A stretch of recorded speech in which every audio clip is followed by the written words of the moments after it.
Hello friends, welcome to Coaching Republic. आप सभी लोगों का कोचिंग रिपब्लिक में एक बार फिर से बहुत बहुत स्वागत है। मैं हूं अरुण सिंह, आपका प्रिंसिपल कोच।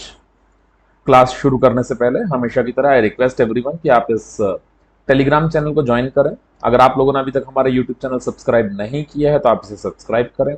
अगर आपको हमारी क्लासेस, हमारे वीडियोस पसंद आते हैं तो प्लीज लाइक करें, कमेंट करें, शेयर करें और बेल आइकन दबाना बिल्कुल भी ना भूलें, सो दैट आप लोगों के पास हमारी आने वाली क्लासेस के लिंक्स आते रहें, उनके नोटिफिकेशंस आते रहें। शुरुआत में मैं हमेशा आप लोगों से रिक्वेस्ट करता हूं कि आप सभी लोग अपना ख्याल रखें। आप बेशकीमती हैं, अपने माता पिता के लिए आप सबसे ऊपर हैं, इस देश का भविष्य हैं। और पढ़ाई करते समय आप लोगों को अपनी हेल्थ का ध्यान रखना चाहिए। एक स्वस्थ शरीर में ही स्वस्थ मन वास करता है, बहुत पुरानी कहावत है।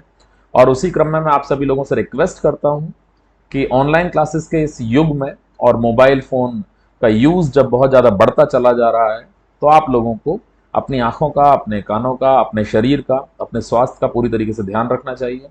आप लोग प्लीज यूज करें ब्लू कट लेंसेज।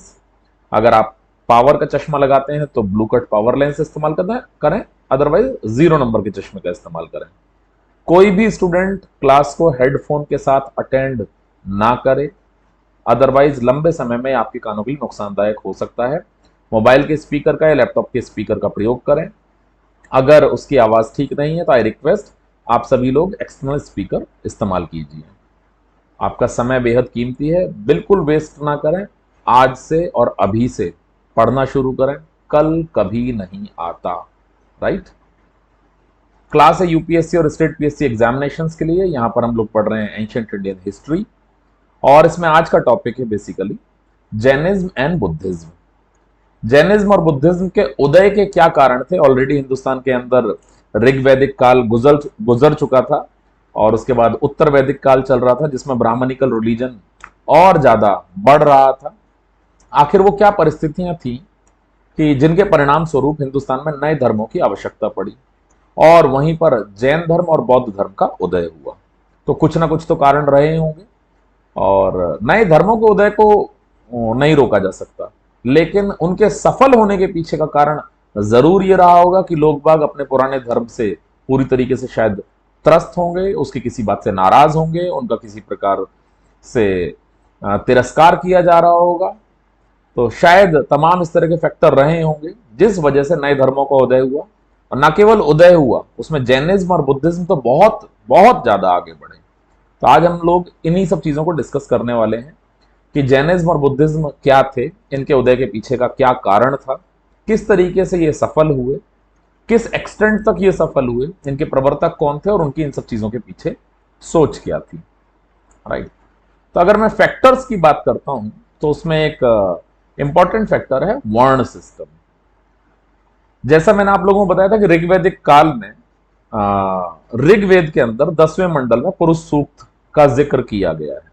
पुरुष सूक्त जिसमें पहली बार समाज के 4 वर्णों को बताया गया, और वो 4 वर्ण हुआ करते थे ब्राह्मण, क्षत्रिय, वैश्य और शूद्र। अंतर यह है कि ऋग्वैदिक काल में यह व्यवस्था हॉरिजॉन्टल हुआ करती थी। पिछली पिछली कई क्लासेस में हम लोग इसको डिटेल में डिस्कस कर चुके हैं, और मैंने आपको यह भी बताया कि एक ही व्यक्ति की 4 संतान, ब्राह्मण भी हो सकती थी, क्षत्रिय भी हो सकती थी, वैश्य भी हो सकती थी और शूद्र भी हो सकती थी। यह निर्भर करता था उन लोगों के कार्य के ऊपर कि वो लोग क्या काम करते हैं। और इसका तात्पर्य यह हुआ कि ये सारी चीजें कर्म से जुड़ी हुई थी, जन्म से जुड़ी हुई नहीं थी। इससे भी बड़ी बात यह थी कि इन चारों वर्गों की, इन चारों वर्णों की समाज में बिल्कुल समान सामाजिक स्थिति हुआ करती थी। ऐसा कहीं से कहीं तक नहीं था कि आप ये काम करते हैं तो आप ऊंचे हैं और आप ये काम करते हैं तो आप नीचे हैं। राइट। तो ऋग्वैदिक काल में हम लोग एक हॉरिजॉन्टल सामाजिक व्यवस्था में रहा करते थे, जहां पर ब्राह्मण, क्षत्रिय, वैश्य और शूद्र सभी लोग बराबर हुआ करते थे। सबके अपने अपने काम की इक्वल इंपॉर्टेंस हुआ करती थी। सभी समाज का एक अभिन्न अंग थे, और किसी एक के भी कार्य की अनुपस्थिति में समाज का बैलेंस जो है वो गड़बड़ हो सकता था। ऑल्दो ये बात तो आज भी सच है कि किसी भी एक वर्ग के कार्य की अनुपस्थिति में आज भी समाज का बैलेंस गड़बड़ हो जाएगा, पूर्णतः पूरी तरीके से। बावजूद इसके लेटर वैदिक काल से जो इन्फेक्शन शुरू हुआ वो आज तक समाज में कहीं ना कहीं कायम है, कि लोग अपने आप को श्रेष्ठ, दूसरे को अपने से निकृष्ट, या कुछ लोग अपने आप को निम्नतम, दूसरे को अपने आप से श्रेष्ठ समझते हैं। राइट। तो वर्ण सिस्टम हिंदुस्तान के अंदर बहुत पहले से है। लेटर वैदिक काल में वर्ण सिस्टम जो है, वर्ण व्यवस्था की जड़ें जो हैं वो कहीं ज्यादा गहरा गई थी और इसकी व्यवस्था चेंज हो चुकी थी। अब ये हॉरिजॉन्टल ना होके वर्टिकल बन चुका था, जिसमें ब्राह्मणों को सर्वश्रेष्ठ माना गया, उसके बाद क्षत्रिय आए, उसके बाद वैश्य आए, और सबसे अंत में सबसे निचले पायदान पर बेसिकली शूद्रों को रखा गया। अच्छा, ये वर्ण व्यवस्था कर्म से ना होकर अब जन्म से कर दी गई थी। कोई आदमी किसी भी खानदान में पैदा होगा तो अब उसको उसके उसी वर्ण से जाना जाएगा जो उसके पिता का वर्ण हुआ करता था, जो उसके दादा का वर्ण हुआ करता था।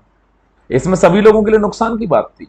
फॉर एग्जाम्पल, जैसे मैंने आपको पिछली क्लासेस में ही बताया कि मान लीजिए कोई ब्राह्मण कुल में पैदा हुआ और वो व्यक्ति चाहता है कि वो योद्धा बने, अपने देश के लिए युद्ध लड़े, अपने देश की रक्षा में भूमिका अदा करे, या फिर वो चाहता है कि वो व्यापार करे और अपने देश की अर्थव्यवस्था को मजबूत बनाए, या वो चाहता है कि वो बताना चाहता है कि उसकी रुचि जो है खेती में बहुत ज्यादा है, उसकी रुचि मजदूरी में है, और वो इस तरह के काम करना चाहता है, but he was not allowed to do सो।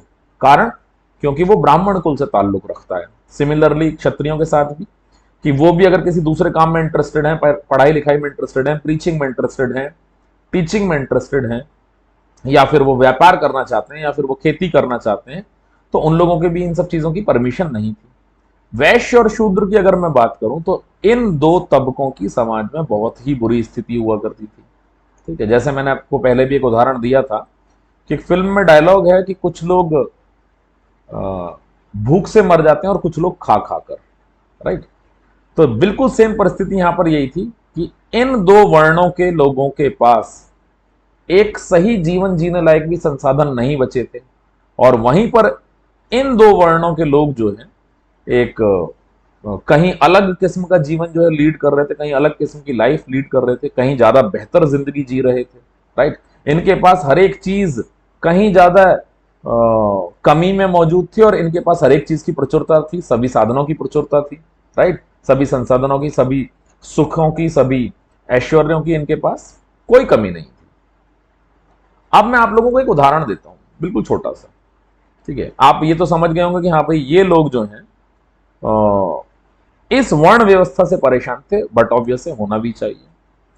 अब मैं उदाहरण देता हूं कि फॉर एग्जाम्पल एक व्यक्ति जो है वो जेल में है, राइट, जेल की सलाखों के पीछे है, और इस व्यक्ति की स्थिति ऐसी है कि अगर ये जेल से बाहर आ जाएगा तो इसे 2 वक्त की रोटी भी नसीब नहीं होगी। जेल में इसे ब्रेकफास्ट भी मिलता है, जेल में इसे लंच भी मिलता है, जेल में से डिनर भी मिलता है। तो शायद भूख के दृष्टिकोण से देखा जाए, अपने पेट के दृष्टिकोण से देखा जाए, तो ये कहीं ज्यादा अच्छी जिंदगी जी रहा है जेल के अंदर, राइट।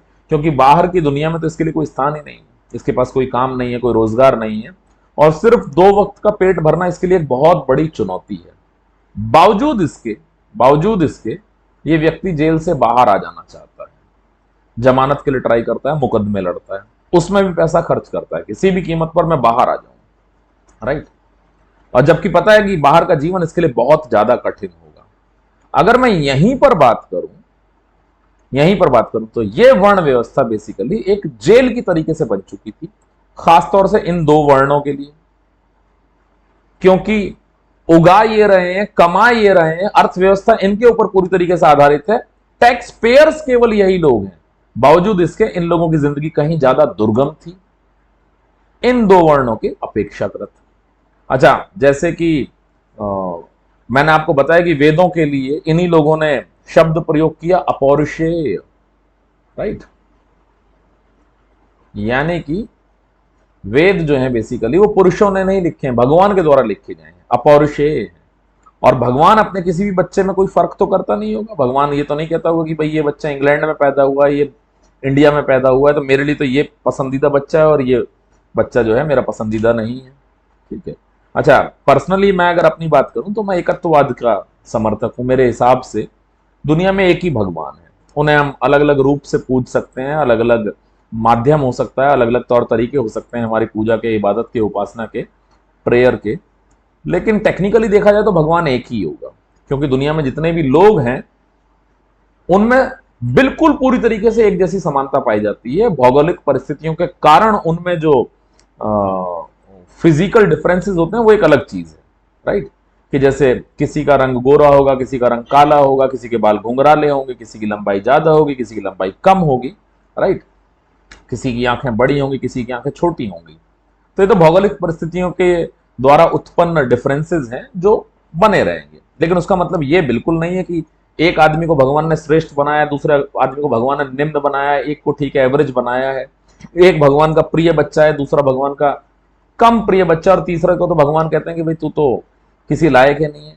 इन सारी चीजों में दूर दूर तक कोई सच्चाई नहीं है। अगर एक पिता के दृष्टिकोण से आप देखोगे तो आपको समझ आएगा कि भाई जिस तरीके से पिता अपने सभी बच्चों में एक समान भाव रखता है सभी बच्चों के प्रति, ऐसा नहीं कि इससे ज्यादा प्यार करता है उससे कम प्यार करता है। ऑल्दो युवा उम्र में कई बार ऐसा लगता है कि मेरे माता पिता मुझसे कम प्यार करते हैं, उससे ज्यादा प्यार करते हैं, ठीक है। ये भावना तो तभी दूर हो सकती है जब आप स्वयं माता पिता बनेंगे, तब आपको इस चीज की सच्चाई का एहसास होगा। माता पिता कभी किसी औलाद में किसी तरह का कोई फर्क नहीं करते, सिमिलरली भगवान भी नहीं करते होंगे। लेकिन यहां पर आकर कुछ भाइयों ने अपने दूसरे भाइयों के प्रति साजिश रची और इस वर्ण व्यवस्था को वर्टिकल बना दिया, जिसमें खुद वो ऊंचे पायदान पर बैठ के और बाकी लोगों को निचले पायदान पर बैठा दिया। निचले पायदान पर जो बैठे उनके अनुसार वैश्य और शूद्र, उन लोगों की जिंदगी बहुत ज्यादा कठिन हो गई। उन लोगों के लिए 2 वक्त की रोटी का इंतजाम करना अपने आप में एक बहुत बड़ी चुनौती बन चुका था। और बाकी ऊपर के 2 भाई जो थे वो कहीं ज्यादा ऐश्वर्य भरा जीवन जी रहे थे, राइट। तो इन हालातों में कोई भी व्यक्ति इस समाज को छोड़कर क्यों ना चला जाए, जो समाज उसे हे दृष्टि से देखता है, जिस समाज में उसके लिए एक सम्मान का स्थान नहीं है, जिस समाज में उसकी भूख का इंतजाम करने की ताकत नहीं है, राइट। तो कोई भी व्यक्ति उस समाज को छोड़कर क्यों ना चला जाए।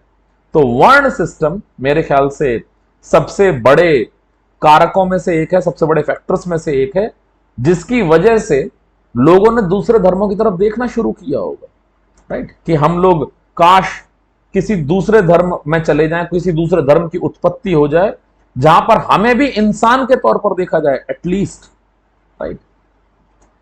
तो वर्ण सिस्टम जो है, जो जन्म से हो चुका था, जो अब कर्म से नहीं बचा था, ये एक बहुत बड़ा फैक्टर था लोगों के इस वर्ण व्यवस्था या अपने पुराने धर्म में से बाहर निकलने की इच्छाओं के प्रति, इच्छाएं जागृत होने के प्रति, राइट। जिसमें ऊपर के 2 वर्णों को कहीं ज्यादा प्रिविलेजेस दिए जा रहे थे और निचले 2 वर्ण जो थे वो कहीं ज्यादा मुश्किलों में अपनी जिंदगी गुजार रहे थे। अब यहां पर बात आती है, जैसे मैंने आपको बताया कि 4 वर्ण थे, ब्राह्मण, क्षत्रिय, वैश्य और शूद्र। इसमें से ये 2 वर्ण ऊपर थे। यहां पर क्षत्रियों के मन में इस प्रकार की कई बार भावनाएं जागी कि यार युद्ध लड़ें हम, देश चलाएं हम, टैक्स वसूलें हम, देश की सीमाओं की रक्षा करें हम, ठीक है, इंफ्रास्ट्रक्चर बनवाएं हम, सब कुछ हम करें, और उसके बावजूद ब्राह्मण हमसे कहीं ज्यादा ऊपर है, ठीक है। तो क्यों ना कोई एक ऐसा धर्म होना चाहिए जिसमें हम ऊपर हो, जिसमें हम ऊपर हो। तो इनके मन में आया ऊपर वालों के प्रति, राइट, कि हम इनसे भी ऊपर चले जाएं, मतलब जितना हमारे पास है उससे भी हम संतुष्ट नहीं है, हम ब्राह्मणों से भी ऊपर होना चाहिए। इस वजह से कई धर्मों का उदय यहां पर भी हुआ। ऐसा नहीं है कि उस दौरान केवल 2 ही धर्मों का उदय हुआ, धर्मों का तो तमाम का उदय हुआ, ठीक है। लेकिन उनमें से सफल होने वाले धर्म केवल 2 थे, एक जैनिज्म था, एक बुद्धिज्म था। कुछ आजीविका जो सेक्ट था, बेसिकली पंथ था, कुछ लोगों ने उसको भी फॉलो किया।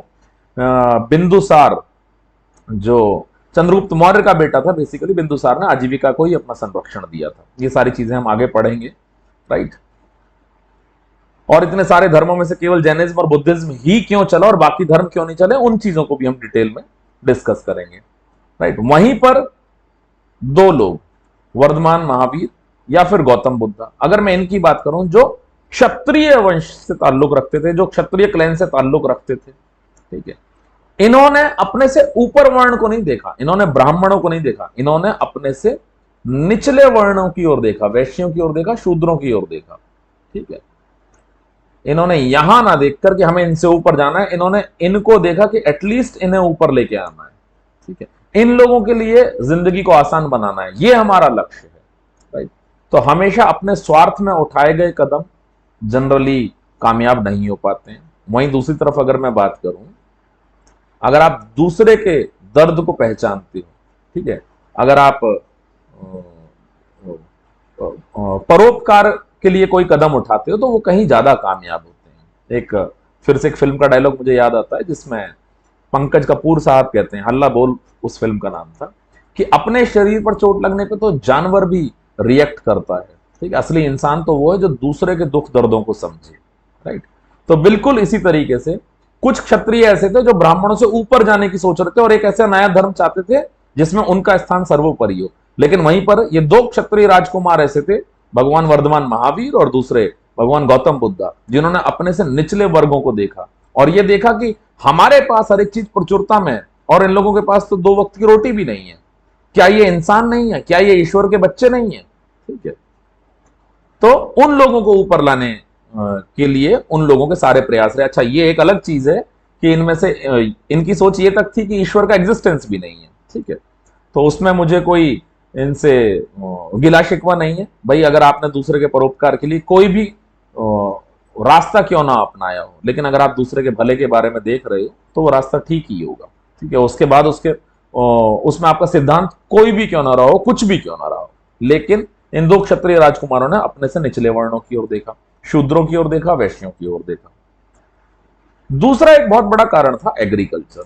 जैसे कि मैंने आप लोगों को बताया था कि ऋग वैदिक काल में हमारी इकोनॉमी जो हुआ करती थी वो हुआ करती थी पशुचारण के ऊपर बेस्ड, कैटल रियरिंग के ऊपर बेस्ड। जो हमारी इकोनॉमी का आधार था वो जानवर थे और हमारी प्रॉपर्टी जानवर ही हुआ करते थे। किसी भी आदमी की अमीरी या गरीबी इस चीज से नापी जाया करती थी कि किसके पास ज्यादा जानवर है, किसके पास कम जानवर है। स्पेशली जिस आदमी के पास ज्यादा गाय हुआ करती थी उस आदमी को ज्यादा अमीर माना जाया करता था। जमीन उस समय पर प्रॉपर्टी नहीं हुआ करती थी, ऑल्दो ऐसा नहीं है कि खेती नहीं हुआ करती थी, खेती हुआ करती थी। ठीक है। लेकिन खेती सेकेंडरी चीज थी, अर्थव्यवस्था पशुचारण पर ही निर्भर करती थी। और जब खेती सेकेंडरी हो गई और खेती होती है जमीन पर, तो जमीन की भी कोई वैल्यू नहीं बची। इस वजह से जमीन प्रॉपर्टी के तौर पर काउंट नहीं की जाया करती थी।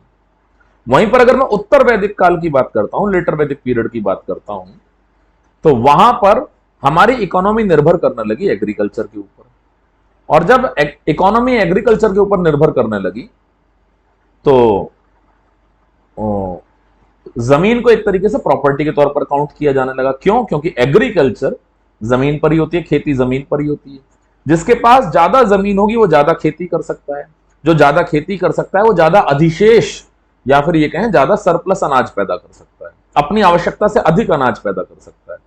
उस आवश्यकता से अधिक पैदा हुए अनाज को वो मार्केट में बेच सकता है। जब मार्केट में वो अनाज बेचा जाएगा तो उससे वेल्थ आएगी। ठीक है। उससे राजा ज्यादा टैक्स कलेक्ट कर पाएगा। उस ज्यादा टैक्स को कलेक्ट करने से राजा कहीं ज्यादा बेहतर इंफ्रास्ट्रक्चर दे पाएगा। ठीक है। उससे आए हुए पैसे की वजह से वो कहीं ज्यादा बड़ी सेना रख पाएगा।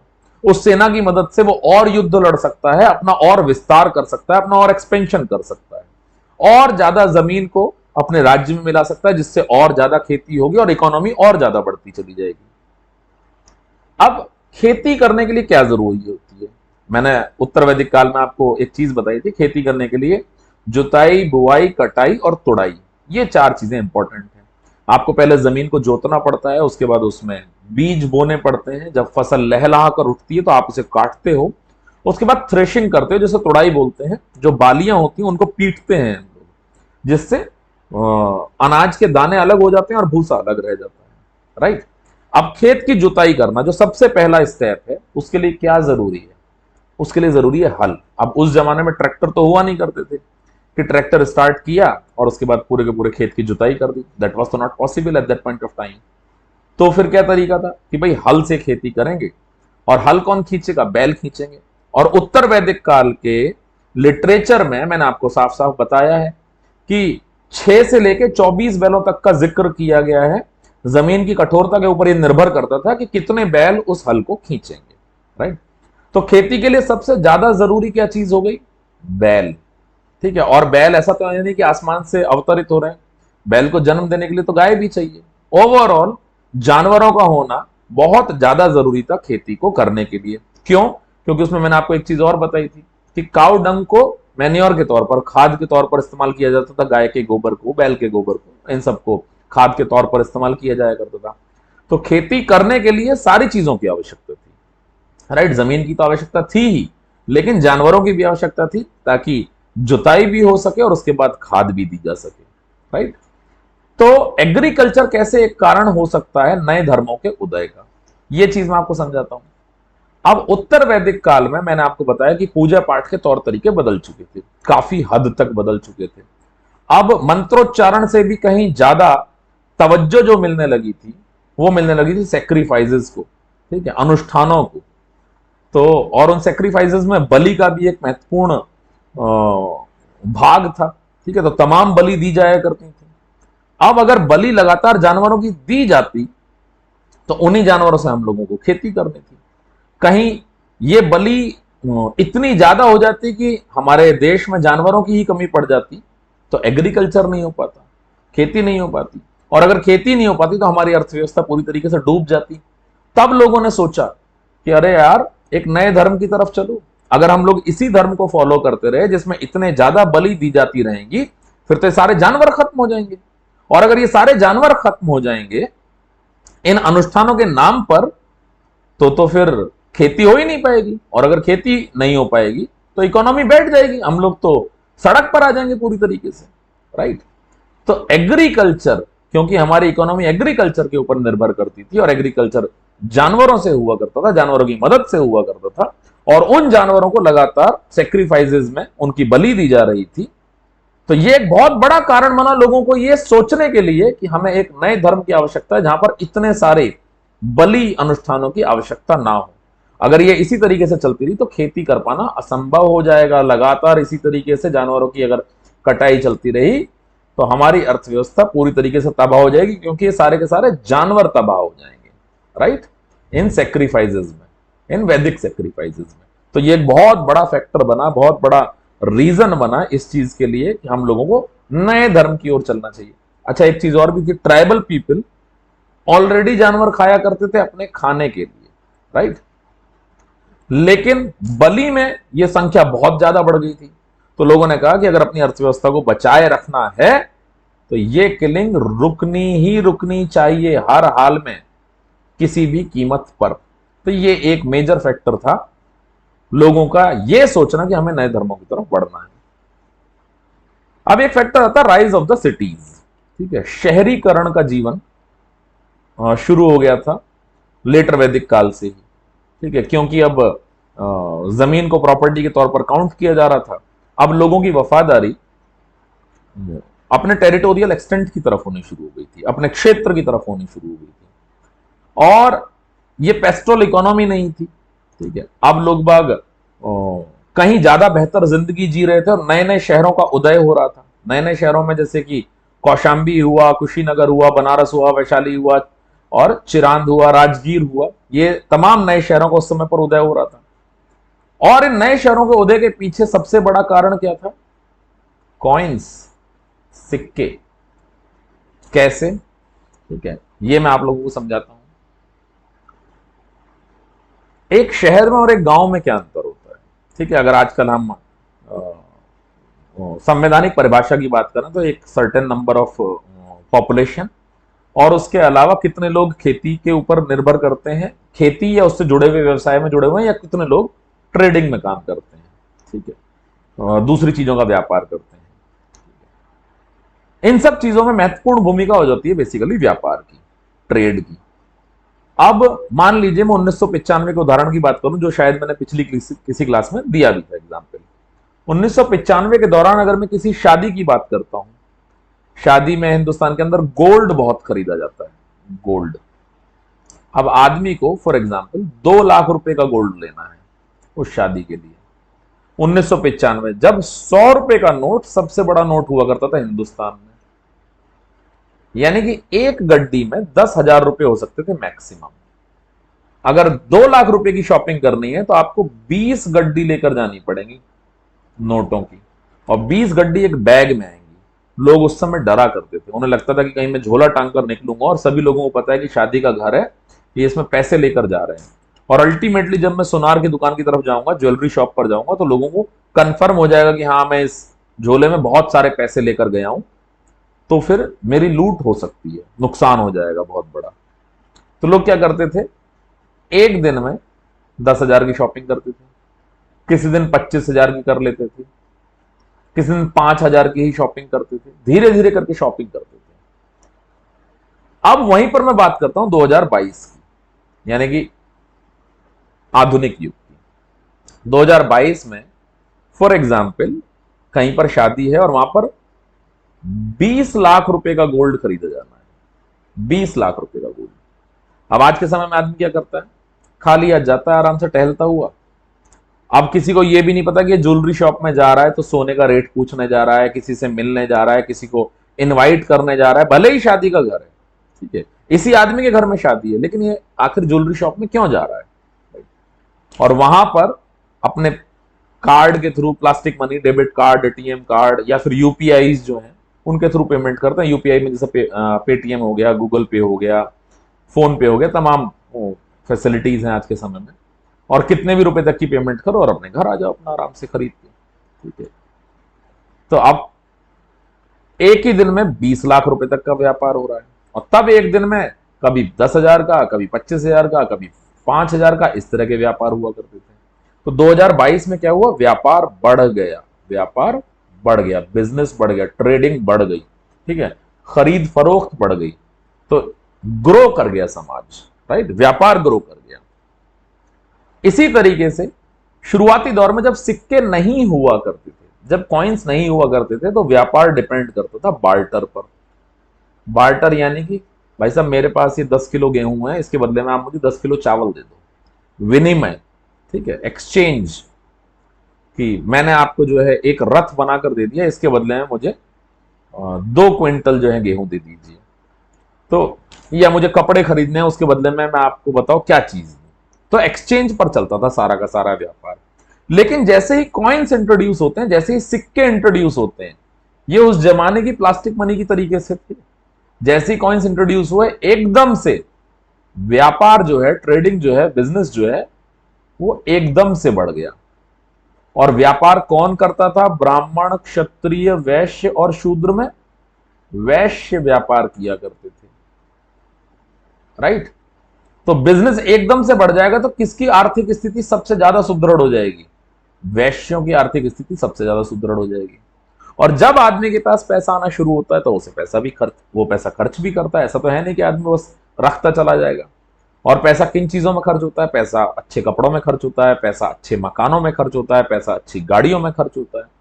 तो बिल्कुल इसी तरीके से उस समय जो वैश्य हुआ करते थे, जो व्यापारी तबका हुआ करता था, सिक्के आने की वजह से व्यापार एकदम बहुत तेजी से उभरा, व्यापार बहुत ज्यादा आगे बढ़ा। व्यापार आगे बढ़ने की वजह से जो व्यापारी तबका था वो बहुत ज्यादा आगे बढ़ गया। व्यापारी तबका वैश्य हुआ करता था और ये सीधे सबके सर पे जाकर बैठ गए एकदम से। अब समाज में सर्वोपरि स्थान वैश्यों का हो गया, ठीक है। दूसरा, उन्हें क्या मानता है? उन्होंने कहा मुझे सोचने की जरूरत नहीं है, जो तुम मुझे मानते हो, मुझे निम्न मानते हो, निम्नतम मानते हो, उच्च मानते हो, उच्चतम मानते हो, वो तुम्हारी मर्जी है, ठीक है। मैं अपना व्यापार करता हूं, अपना घर चलाता हूं, बात खत्म, ठीक है। अपने पैसे कमाता हूं और अपने ऊपर खर्च करता हूं। अब जैसे ही वैश्य सबसे ऊपर पहुंचे तो ब्राह्मण और क्षत्रिय, इन दोनों के मन में फिर से खलबली मच गई। बोले यार, अब तक तो हम श्रेष्ठ हुआ करते थे, अब हमसे भी श्रेष्ठ हो गया। हम इसे कितना ही निम्न बोलने से कोई फर्क ही नहीं पड़ रहा है, क्योंकि अब ये हमारे ऊपर आश्रित ही नहीं है। हम टैक्स मांगते हैं तो टैक्स देता है, उसके बावजूद भी इसके पास इतना ज्यादा पैसा बचा हुआ है कि अपना जीवन हम लोगों के मुकाबले कहीं ज्यादा अच्छी तरीके से बिता रहा है, ये हम लोगों से कहीं ज्यादा खुश है, ठीक है। तो जिस आदमी ने लगातार बहुत गुर्बत देखी हो, अचानक समाज में सबसे ज्यादा उसके पास पैसा आ जाए, तो भले ही उसके अंदर पैसे की बदबू ना आए, लेकिन दूसरे लोगों को लगता है कि अरे यार, इसके पास इतना पैसा क्यों आ गया। ये एक मानवीय प्रकृति है, बहुत लोग एकदम से दूसरे से चिढ़ना शुरू कर देते हैं। बिल्कुल वही स्थिति यहां पर हुई। तो सिक्कों के इंट्रोड्यूस होने की वजह से व्यापार बहुत ज्यादा बढ़ गया, और व्यापार बहुत ज्यादा बढ़ने की वजह से लोगों की लाइफस्टाइल बहुत ज्यादा चेंज हो गई, खासकर वैश्यों की। अच्छा, इसमें भी दो मत आए लोगों के निकलकर, ठीक है। जो मैंने आपको बताया, ट्रेड बहुत ज्यादा बढ़ा, वैश्यों की स्थिति बहुत ज्यादा अच्छी हो गई, ठीक है। ब्राह्मण क्षत्रिय इस चीज को लेकर बहुत ज्यादा परेशान हो गए। अब इसमें दो रिएक्शन आए, रिएक्शन ऑफ टू वर्ण। एक रिएक्शन था बेसिकली ब्राह्मणों का और क्षत्रियों का, जिन्होंने इस चीज को बिल्कुल भी पसंद नहीं किया, ठीक है। उन्होंने कहा कि ये तो गलत बात होती है, इतना ज्यादा पैसा नहीं कमाना चाहिए, उतना कमाना चाहिए जितना आपके जीवन के लिए ठीक हो, जितना आपके जीवन के लिए आवश्यक हो केवल उतना पैसा कमाओ, ज्यादा पैसा कमाकर दूसरे लोगों के मन में आप एक इनइक्वालिटी की भावना, असमानता की भावना को जन्म देते हो। लोगों के मन में जो है एक तरह का अंतर पैदा हो जाता है, सामाजिक अंतर। लोग सोचते हैं कि मैं बहुत कम हूं, लोगों के मन में अवसाद पैदा हो जाता है और आपको उस चीज से मतलब ही नहीं, आप ऐश्वर्य भरा जीवन जी रहे हो। अच्छा, ठीक है, एक तो ये कारण था जो पूरी तरीके से झूठा था, राइट। क्यों? क्योंकि एक्चुअली उन लोगों का मन ये था कि ये लोग कम पैसा कमाए ताकि ये हमसे नीचे ही रहे हमेशा हमेशा हमेशा के लिए, राइट। तो उन लोगों ने नापसंद किया उन लोगों के नए घरों को, उन लोगों की ड्रेसेस को, उन लोगों के वे ऑफ ट्रांसपोर्ट को, अल्टीमेटली उन लोगों की लग्जरी को, वैश्यों की लग्जरी को ब्राह्मणों ने और क्षत्रियों ने बिल्कुल नापसंद किया। ठीक है, ये तो एक फेक रीजन था। दूसरा था एक वाकई में ट्रू एस्थेटिक अप्रोच। बिल्कुल सेम भावनाएं थी, ठीक है, लेकिन ये ब्राह्मणों और क्षत्रियों के मन की नहीं थी, ये स्पेसिफिक नहीं थी कि इनके मन की है। जो लोग वाकई में समाज को एक समान रूप देना चाहते थे, उन लोगों ने कहा कि भाई ये समाज में एक इनइक्वालिटी पैदा करती है। ठीक है, अपने निहित स्वार्थ के लिए नहीं बोल रहे थे वो लोग, वाकई में उनकी जो अप्रोच थी वो बिल्कुल सन्यासियों वाली ही थी। उनका ये कहना था कि जैसा पहला जीवन था वो कहीं ज्यादा बेहतर था। ठीक है, चेंजेस जो होते चले जा रहे हैं वो गलत होते चले जा रहे हैं, और कॉइन्स के आने के बाद जिस तरीके से वैश्यों के जीवन में जो चेंज आ गया और उसकी वजह से ब्राह्मणों को, क्षत्रियों को, शूद्रों को, सभी लोगों को सभी लोगों को उनसे बहुत ज्यादा पीछे आना पड़ गया। ये चीज ठीक नहीं है। आदमी केवल उतना कमाए जितना वो खाना चाहता हो, जितना उसके जिंदा रहने के लिए जरूरी हो, बाकी सब तो बकवास है। ठीक है, तो ये एक सही अप्रोच थी। ये लोग पहले भी समाज की इनइक्वालिटीज का विरोध करते थे, वो अब भी कर रहे थे। लेकिन जो समाज के दो वर्ग विशेष ने इस चीज का विरोध किया था वो पूरी तरीके से गलत था। Both Jainism and Buddhism preferred simple Puritan aesthetic living. ठीक है, चाहे मैं जैन धर्म के फॉलोअर्स की बात करूं, चाहे मैं बौद्ध धर्म के फॉलोअर्स की बात करूं, या इनके सिद्धांतों की बात करूं, ये लोग ये कहते थे कि भाई एक साधारण जीवन ही जीना चाहिए, सन्यासियों का जीवन ही जीना चाहिए। ये एक ट्रू अप्रोच थी, राइट। क्योंकि जैन धर्म और बौद्ध धर्म के जो प्रवर्तक थे दोनों लोग, ठीक है, इनफैक्ट भगवान महावीर स्वामी को तो प्रवर्तक नहीं कहा जाता, उनको तो एक कहा जाता रिफॉर्मर। ठीक है, उनको एक कहा जाता है कि भाई आप तीर्थंकर हैं, 24वें तीर्थंकर हैं, आपसे पहले 23 तीर्थंकर और आ चुके हैं जिनके बारे में आज हम डिटेल में भी पढ़ेंगे। ठीक है, तो उनको प्रवर्तक नहीं कहा जाता, हाँ, लेकिन जैन धर्म का रिफॉर्मर कहा जाता है। लेकिन भगवान गौतम बुद्ध को, जिनको विष्णु का 9वां अवतार भी कहा जाता है, उनको प्रवर्तक माना जाता है बौद्ध धर्म का। और ये लोग क्षत्रिय वंश से ताल्लुक रखते थे, ये वाकई में एक अच्छा जीवन जिया करते थे, लेकिन उन्होंने समाज में एक समानता लाने के लिए अपने प्रयास किए, निचले तबके को ऊपर उठाकर लाने का प्रयास किया। इस तरह के लोगों की जो अप्रोच थी वो वाकई में सही, वाकई में सही, right. Buddhist and Jain monks were asked to forgo the good things of the life. इन्होंने कहा भाई जो भी ऐश्वर्य भरी चीजें हैं, आराम भरी चीजें हैं, ठीक है, जिस प्रकार का भी व्यसन है, इन सब चीजों का त्याग करो। ठीक है, इन्हें बिल्कुल भी परमिशन नहीं थी कि ये गोल्ड और सिल्वर छुएं, केवल उतना खाएं, अपने संरक्षक से केवल उतना मांगे कि बॉडी और सोल एक साथ बनी रहे, यानी कि सिर्फ आदमी जिंदा रह सके, बस। इससे ज्यादा की कोई जरूरत नहीं है, इससे ज्यादा की कोई आवश्यकता नहीं है, नहीं, राइट। इसी वजह से इन्होंने विद्रोह किया किसी भी तरह के मटेरियल एडवांटेजेस का, जो अब गंगेटिक बेसिन में पैदा हो रहे थे। लोग बाग जो एक नया जीवन जी रहे थे, लोग नई ऐश्वर्य भरी जिंदगी को जी रहे थे, इन सब चीजों का इन्होंने पूरी तरीके से विरोध किया। तो आप लोगों को ये समझ में आ गया होगा कि क्या क्या बेसिकली कारक थे जैन धर्म के उदय के और बौद्ध धर्म के उदय के, राइट। जिसमें मैंने आपको बताया वर्ण व्यवस्था एक सबसे बड़ा कारण था इन दोनों धर्मों के उदय का, जिसमें समाज में एक बहुत बड़ी असमानता फैली हुई थी, जिसमें निचले दो वर्णों को, सो कॉल्ड निचले दो वर्णों को अपने से कमतर करके आंकते थे ब्राह्मण और क्षत्रिय। ठीक है, सबसे बड़ा एक वो कारण था। उसके अलावा एक बहुत बड़ा कारण रहा हमारी इकोनॉमी, हमारी अर्थव्यवस्था, जो एग्रीकल्चर के ऊपर डिपेंड करती थी, और एग्रीकल्चर के लिए मददगार होते थे जानवर।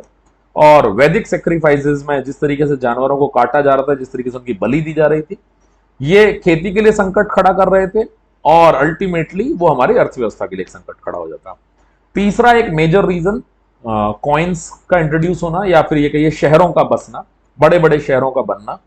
और वहां पर अचानक से वैश्यों का व्यापार में बहुत ज्यादा आगे बढ़ जाना, जिस वजह से ब्राह्मणों और क्षत्रियों के मन में उस चीज को लेकर एक भय का माहौल उत्पन्न हो जाना कि अब हम शायद समाज में अपना वो स्थान खो चुके हैं श्रेष्ठ वाला, अब तो वैश्य हमसे आगे निकल चुके हैं। कुछ लोगों की उसमें एक अप्रोच सही भी थी, जो पहले भी इन चीजों का विरोध करते थे, किसी भी तरह की असमानता का, राइट। तो जैसे ब्राह्मण और क्षत्रियों ने ये चाहा कि कोई नया धर्म बने जिसमें हम ऊपर चले जाएं, लेकिन जो लोग हमेशा से इन सब चीजों की इनइक्वालिटीज का विरोध करते थे, वो वाकई में चाहते थे कि कोई नया धर्म बने जिसमें सभी लोग समान प्लेटफॉर्म पर ही रहें, ठीक है। और ये जो समाज में एक इनइक्वालिटी आ गई है, जो पहले ब्राह्मणों और क्षत्रियों ने फैला रखी थी, और आज के समय में नेचुरली अपने आप ऑटोमेटिकली वो वैश्यों की वजह से एक जागृत हो गई है। तो ये सब चीजें समाज में नहीं होनी चाहिए। भगवान महावीर का जन्म हुआ 540 बीसी, 540 ईसा पूर्व में, वैशाली में, नॉर्थ बिहार में। इनके पिता का नाम हुआ करता था सिद्धार्थ, जो एक क्षत्रिय वंश के राजा हुआ करते थे, हेड हुआ करते थे। इनकी माता थी त्रिशाला। त्रिशाला बेसिकली बहन थी राजा चेतक की। राजा चेतक जो एक लिच्छवी क्लैन के राजा हुआ करते थे, लिच्छवी वंश के राजा हुआ करते थे। ये वही राजा चेतक हैं जिनकी बेटी की शादी बिंबिसार से हुई। बिंबिसार जो मगध के राजा हुआ करते थे। जब हम मगध चैप्टर पढ़ेंगे, उसमें हर्यंक डायनेस्टी को पढ़ेंगे, तब हम लोग बिंबिसार के बारे में डिटेल में सब कुछ जानेंगे। इन बिंबिसार में और बिंदुसार में अंतर है। ये बिंबिसार हर्यंक डायनेस्टी के राजा हैं, और बिंदुसार मौर्य वंश के राजा थे, जो चंद्रगुप्त मौर्य के बेटे और अशोक महान के पिता थे, राइट। ये दोनों अलग अलग हैं। शुरुआत में बेसिकली भगवान महावीर स्वामी ने बिल्कुल एक नॉर्मल जीवन जिया, साधारण जीवन जिया, जिस तरीके से एक सांसारिक व्यक्ति का जीवन चलता है, उस तरीके से इन्होंने अपनी जिंदगी जी। 30 साल की उम्र में इन्होंने अपना घर छोड़ दिया और एक सन्यासी बन गए। 12 सालों तक बेसिकली ये इधर से उधर भटकते रहे ज्ञान की तलाश में, ठीक है। और कहा जाता है कि इन 12 सालों में इन्होंने कभी भी अपने कपड़े नहीं बदले। इन 12 सालों के दौरान इन्होंने अपने कपड़े कभी भी नहीं बदले। और जब इन्हें कैवल्य की प्राप्ति हुई 42 वर्ष की आयु में, यानी घर छोड़ा था 30 साल बाद, इन 12 सालों के दौरान उन्होंने कभी कपड़े नहीं बदले, तब इन्हें कैवल्य की प्राप्ति हुई। और कैवल्य का मतलब था सर्वज्ञता, सारा ज्ञान, संपूर्ण ज्ञान। और इस कैवल्य से इन्होंने बेसिकली दुखों पर और खुशियों पर हर एक प्रकार की विजय प्राप्त कर ली, हर एक प्रकार की विजय प्राप्त कर ली, राइट। और इनकी इस विजय के कारण इनको कहा गया जिना, और इनके फॉलोअर्स को कहा गया जैना, राइट। तो जैसे मैंने आपको बताया कि 30 वर्ष की आयु में ये अपने घर को छोड़कर निकल जाते हैं सर्वज्ञता की तलाश में, ज्ञान की तलाश में। 12 सालों तक इधर से उधर भटकते रहते हैं। 12 साल बाद 42 साल की आयु में जब इन्हें कैवल्य की प्राप्ति होती है, सर्वज्ञता की प्राप्ति होती है, तो यानी ज्ञान की इनको प्राप्ति होती है। ज्ञान की सुख से और दुख से हम लोग किस तरीके से जीत सकते हैं, ठीक है। ना दुख में दुखी होना है, ना सुख में खुश होना है। इस जीत के बाद इनको उपाधि मिली बेसिकली जिना की, और इसी वजह से इनके अनुयायियों को, इनके फॉलोअर्स को कहा गया बेसिकली जैनाज। इसके बाद इन्होंने अगले 30 सालों तक बेसिकली अपने धर्म का प्रचार प्रसार किया। इस दौरान ये कौशल राज्य में, मगध में, मिथिला में, चंपा में आदि इन सभी जगहों पर ये भटकते रहे, अपने धर्म का प्रचार प्रसार करते रहे। और आखिरकार 72 वर्ष की आयु में 468 बीसी यानी 468 ईसा पूर्व में पावापुरी, मॉडर्न राजगीर में ये गुजर जाते हैं, ये अपने प्राण त्याग देते हैं, राइट। महावीर स्वामी के लिए यह कहा गया कि ये जैनियों के 24वें तीर्थंकर थे, 24th तीर्थंकर, ठीक है। इनको ये कहा जाता है कि ये जैन धर्म के प्रवर्तक नहीं थे, ये जैन धर्म के एक रिफॉर्मर थे। इनसे पहले भी 23 तीर्थंकर आए। इन 23 तीर्थंकरों में से 2 तीर्थंकर ऋषभदेव और अरिष्ट नेमि का जिक्र ऋग्वेद में भी किया गया है, ऋग्वेद में भी किया गया है, राइट। तो भगवान महावीर स्वामी 24वें तीर्थंकर थे जैन धर्म में।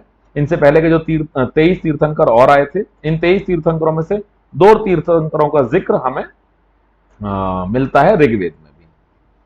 थ्योरी क्या थी बेसिकली जैनिज्म की, इसको समझने की कोशिश करते हैं। महावीर स्वामी ने वेदों की अथॉरिटी को पूरी तरीके से रिजेक्ट कर दिया। इन्होंने कहा कि वेद कुछ नहीं है, ठीक है, वेदों में जो लिखा हुआ है मैं उस चीज को स्वीकार नहीं करता हूं। इन्होंने भगवान के एग्जिस्टेंस को भी पूरी तरीके से नकार दिया, ठीक है, कि कोई भगवान नहीं। इन्होंने केवल और केवल कर्म के लिए कहा कि मनुष्य जो कर्म करता है वही उसके भविष्य को, वही उसके भाग्य को तय करते हैं। इनकी पूरा जोर जो था बेसिकली वो इक्वेलिटी के ऊपर था, समानता के ऊपर था, कि सभी लोग समान हैं, सभी पूरी मानव जाति समान है, ठीक है, इनमें किसी भी प्रकार का अंतर करना ठीक बात नहीं है, ठीक है। इनके त्रिरत्न थे, त्रिरत्न में थे राइट फेथ, राइट नॉलेज और राइट कंडक्ट, ठीक है, सम्यक विश्वास, सम्यक ज्ञान, सम्यक कर्म, राइट, और यू कैन से सम्यक दर्शन, सम्यक जन्ना और सम्यक चरित्र।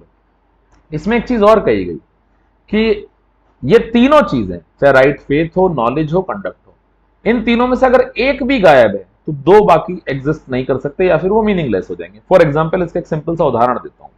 अगर आप लोगों को मेरे ऊपर विश्वास नहीं है, अगर आपको मुझ पर विश्वास नहीं है तो आप मुझसे नॉलेज नहीं ले सकते, और अगर आप मुझसे नॉलेज नहीं लोगे तो एग्जाम में राइट कंडक्ट कैसे करके आओगे, सही कंडक्ट कैसे करके आओगे, सवाल सही करके कैसे आओगे। तो अगर एक नहीं है तो बाकी दोनों भी नहीं होंगे। त्रिरत्न का मतलब है कि ये तीनों चीजें एक साथ होनी जरूरी हैं। One of the three can not exist exclusive of the others, right. और स्पिरिचुअल लिबरेशन के लिए इन तीनों का होना बहुत जरूरी है। इसके बाद इनका एक सिद्धांत हुआ करता था, स्यादवाद। स्यादवाद का बिल्कुल एक सिंपल सा लॉजिक मैं आपको समझा देता हूं। एक छोटी सी लाइन लिखूंगा, उसी से समझ में आ जाएगा। लाइन है, पकड़ो मत जाने दो। अभी तो मैंने आपको ये लिख कर दिखाया है, अब मैं आपसे इस तरीके से लिखा हुआ या फिर मैं वर्बली बोलूं, पकड़ो मत जाने दो, इसका आप क्या मतलब निकालते हैं? कुछ लोग इसका मतलब निकालेंगे पकड़ो मत जाने दो, ठीक है। वहीं पर कुछ लोग कहेंगे कि इसका मतलब है पकड़ो मत जाने दो। तो स्यादवाद का मतलब यही था कि हर एक चीज के 7 अलग अलग मतलब निकलते हैं, ठीक है। कोई आदमी उस चीज को किसी और दृष्टिकोण से देखता है, दूसरा आदमी उसे किसी और दृष्टिकोण से देखता है।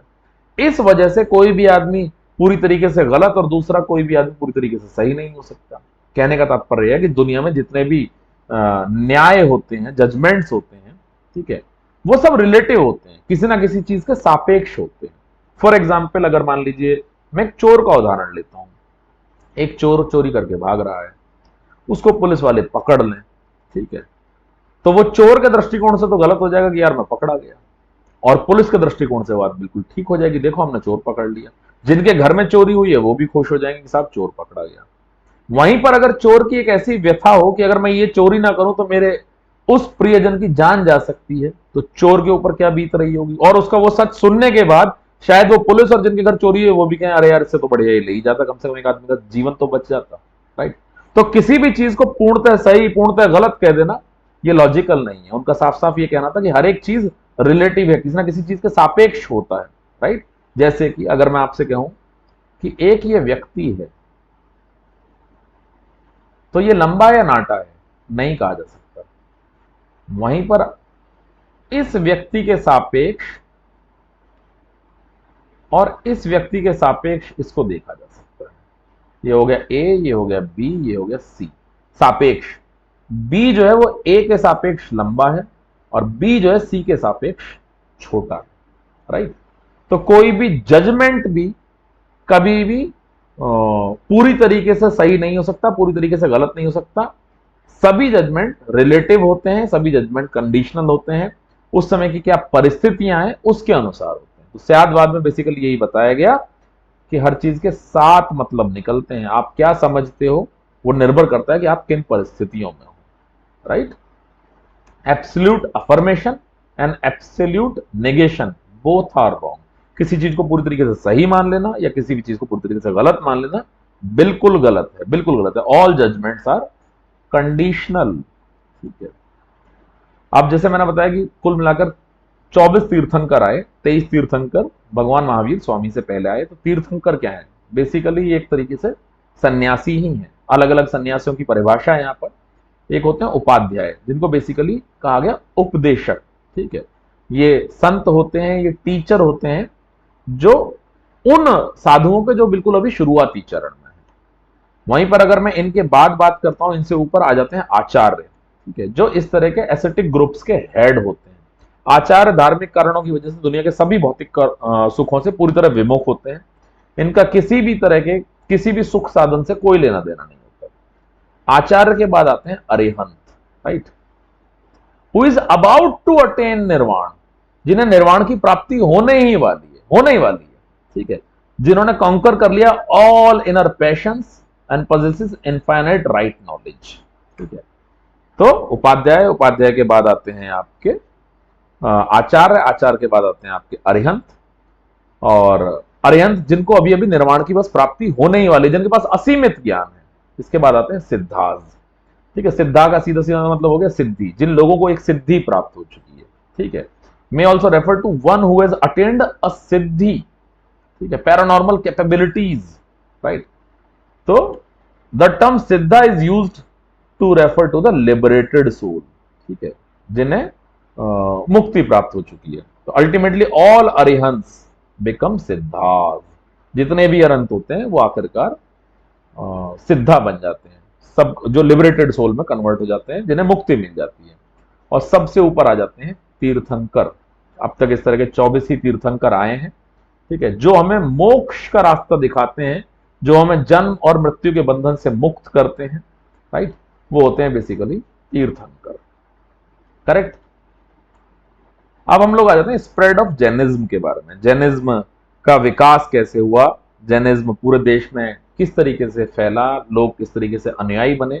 ऑल्दो एक चीज तो मैंने आपको बताई कि भगवान महावीर स्वामी को 42 साल की आयु में कैवल्य की प्राप्ति हुई थी, और उसके बाद अगले 30 साल तक, जब तक ये जीवित रहे, इन्होंने अपने धर्म का प्रचार प्रसार किया, तमाम जगहों पर ये घूमे अपने धर्म के प्रचार प्रसार को लेकर, ठीक है। सबसे बड़ी एक चीज थी कि इन्होंने अपने दरवाजे सभी के लिए खुले रखे, चाहे मनुष्य हो चाहे स्त्री हो, ठीक है, चाहे मतलब पुरुष हो चाहे स्त्री हो, कोई भी हो, वो जैनी बन सकते हैं, ठीक है। लेकिन इनके जीवन काल में इनके केवल 14,000 फॉलोवर ही बन पाए। इसका एक बहुत बड़ा कारण है, बहुत बड़ा कारण यह है कि जैन धर्म में बेसिकली इसके प्रवर्तन का कारण मुख्य क्या था कि जिन लोगों के साथ असमानता के कारण अन्याय हो रहा है, ठीक है, अन्याय किसके साथ हो रहा था, वैश्यों के साथ हो रहा था, अन्याय किसके साथ हो रहा था, शूद्रों के साथ हो रहा था। शूद्रों में एक बहुत बड़ी तादाद हुआ करती थी किसानों की, ठीक है, जो किसान थे, जो खेती करते थे, जिन्हें शूद्रों में कंसीडर किया जाता था, राइट। अच्छा, जैन धर्म में एक ये बात थी कि अगर आप अपनी जिंदगी में किसी भी चीज को मार नहीं सकते, किसी भी कीटाणु को, किसी भी जीवाणु को, किसी भी परभक्षी को, किसी भी कीड़े मकोड़े को भी नहीं मार सकते आप। अगर आप किसी भी चीज को मार रहे हो तो आप जैन धर्म में नहीं आ सकते, आप जैन धर्म स्वीकार नहीं कर सकते, आप जैन धर्म के अनुयायी नहीं हो सकते। अब किसान जब खेती करता है, जब हल चलाता है, तो कई छोटे छोटे कीड़े मकोड़े होते हैं जो हल चलाने के दौरान मर जाते हैं। अच्छा, उन कीड़े मकोड़ों का जन्म ही इसलिए होता है क्योंकि जब वो कीड़े मकोड़े मर जाते हैं तो जो भी न्यूट्रिएंट्स होते हैं उनके अंदर वो जमीन में मिल जाते हैं और जमीन को उपजाऊ बनाते हैं। यही एक प्रक्रिया होती है। लेकिन क्योंकि किसान उन कीड़े मकोड़ों को मार रहे हैं खेती करने की वजह से, हल चलाने की वजह से, फावड़ा चलाने की वजह से, और जैन धर्म इस चीज की बिल्कुल इजाजत नहीं देता है, और शूद्रों में सबसे बड़ी तादाद ही किसानों की हुआ करती थी, राइट। तो इस वजह से एक बहुत बड़ा कारण रहा है कि जिस वजह से भगवान महावीर स्वामी के जीते जी जैन धर्म के अनुयायियों की संख्या बहुत ज्यादा नहीं थी, केवल 14,000 ही थी, जबकि इन्होंने सभी लोगों को अपने धर्म को अपनाने के लिए बोला, ठीक है। इन्होंने पुरुषों में और स्त्रियों में भी किसी प्रकार का अंतर नहीं किया, बावजूद इसके केवल 14,000 लोगों ने इसको फॉलो किया। ये एक अलग बात है कि आज के समय में तमाम जैनी हिंदुस्तान के अंदर मौजूद हैं, ठीक है। जबकि दूसरी तरफ अगर मैं बात करूं, जो मैं अभी बताऊंगा अभी आपको, कि बौद्ध धर्म ऑलमोस्ट एक तरीके से डिसअपियर हो चुका है इंडियन सबकॉन्टिनेंट से, राइट। धीरे धीरे करके जैनिज्म बढ़ता रहा दक्षिण में और पश्चिम में, दक्षिण भारत में और पश्चिमी भारत में, राइट। जहां पर ब्राह्मणिकल रिलीजन वीक था, ब्राह्मणिकल रिलीजन जिसमें ब्राह्मण, क्षत्रिय, वैश्य और शूद्र वाली वर्ण व्यवस्था हुआ करती थी। उसके अलावा ब्राह्मणिकल सेक्रीफाइसेस हुआ करते थे, उसके अलावा वैदिक रिचुअल्स हुआ करते थे, राइट। तो जो इनके तौर तरीके हुआ करते, जहां पर अभी ये फैलने शुरू नहीं हुए थे, जहां पर अभी इनका प्रचार प्रसार नहीं हुआ था, जहां पर ब्राह्मणिकल रिलीजन के फॉलोअर ज्यादा नहीं थे, वहां पर जैन धर्म काफी हद तक फला फूला। अच्छा, एक बहुत बड़ी घटना हुई, बहुत बड़ी घटना, वो एक बहुत बड़ी घटना थी कि चंद्रगुप्त मौर्य, जैसे कि मैं आपको एक सिंपल सा उदाहरण देता हूं, किसी भी फिल्म का ले लीजिए, एक बहुत जाना माना उदाहरण तो एक फिल्म है तेरे नाम का है। तेरे नाम में आपने देखा होगा कि सलमान खान की हेयर स्टाइल कुछ अलग तरह की हुआ करती थी। उस हेयर स्टाइल को हिंदुस्तान के करोड़ों युवाओं ने अपनाया, जिसको भी देखो वही हेयर स्टाइल अपनाकर सड़कों पे घूम रहा है। तो क्यों? क्योंकि उनके हीरो ने बेसिकली एक इस तरह की हेयर स्टाइल रखी, तो उन्होंने भी उसको फॉलो करना शुरू कर दिया। राइट। बिल्कुल उसी तरीके से चंद्रगुप्त मौर्य केवल एक शासक नहीं था, एक हीरो था। ठीक है, उसकी न्याय प्रणाली को आदर्श माना जाता था। ठीक है, पूरी तरीके से इम्पार्शियल था। और चंद्रगुप्त मौर्य वो आदमी था जिसने पहली बार भारत का कॉन्सेप्ट क्रिएट किया था। ऑल्दो वो कॉन्सेप्ट आचार्य चाणक्य का था। आचार्य चाणक्य ने चंद्रगुप्त मौर्य से कहा था कि आपको जो है एक अखंड भारत का निर्माण करना है। राइट। और इसलिए नहीं कि आप उसमें राजा बनकर राज भोगो, नहीं, बिल्कुल भी नहीं। आचार्य चाणक्य का यह मानना था कि हिंदुस्तान चूंकि छोटे छोटे जनपदों में, महाजनपदों में, रियासतों में बटा हुआ था, जिस वजह से कोई भी विदेशी आक्रांता भारत के ऊपर आकर हमला कर सकता था। राइट। और इस वजह से वो जीत भी जाया करता था। लेकिन अगर भारत पूरा एक अखंड भारत हो तो भारत के ऊपर कोई भी विदेशी आक्रांता हमला नहीं कर पाएगा। वो हमला करने से पहले भी 100 बार सोचेगा। इसी सोच के तहत आचार्य चाणक्य ने चंद्रगुप्त मौर्य को तैयार किया, और चंद्रगुप्त मौर्य आचार्य चाणक्य की हर एक बात पर, हर एक उम्मीद पर पूरी तरीके से खरे उतरे। राइट। चंद्रगुप्त मौर्य वाकई में अपनी प्रजा के लिए एक हीरो थे। और चंद्रगुप्त मौर्य ने अपने शासनकाल के अंतिम दिनों में, यानी 299 बीसी या 298 बीसी या फिर 297 बीसी, 300 बीसी भी हो सकता है, एग्जैक्ट डेट किसी के पास नहीं। राइट।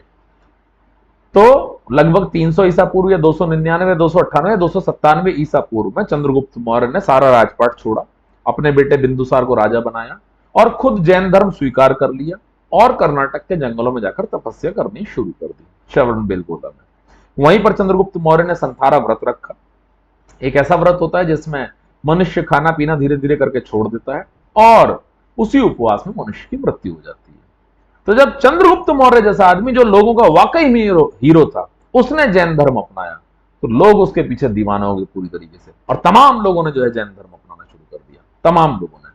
तो ये वाकई में एक जबरदस्त घटना थी जैन धर्म के लाभ के लिए। ठीक है, और तमाम लोग जो है जैन धर्म अपनाने के लिए आगे आए। अब एक दूसरी चीज, भगवान महावीर स्वामी की मृत्यु के 200 साल बाद, 200 साल बाद मगध में एक बहुत बड़ा अकाल पड़ा, बहुत बड़ा अकाल। अब अकाल में आदमी के पास जीने के ही साधन खत्म होने लगे। ये अकाल 12 साल तक चला। तो इस दौरान कई जैनी मगध छोड़कर दक्षिण की तरफ आ जाते हैं, ठीक है, अपने जीवन को बचाने के लिए। और जब ये दक्षिण पहुंचते हैं तो ये वहां पर जाके जैन धर्म का प्रचार प्रसार करना शुरू कर देते हैं। राइट।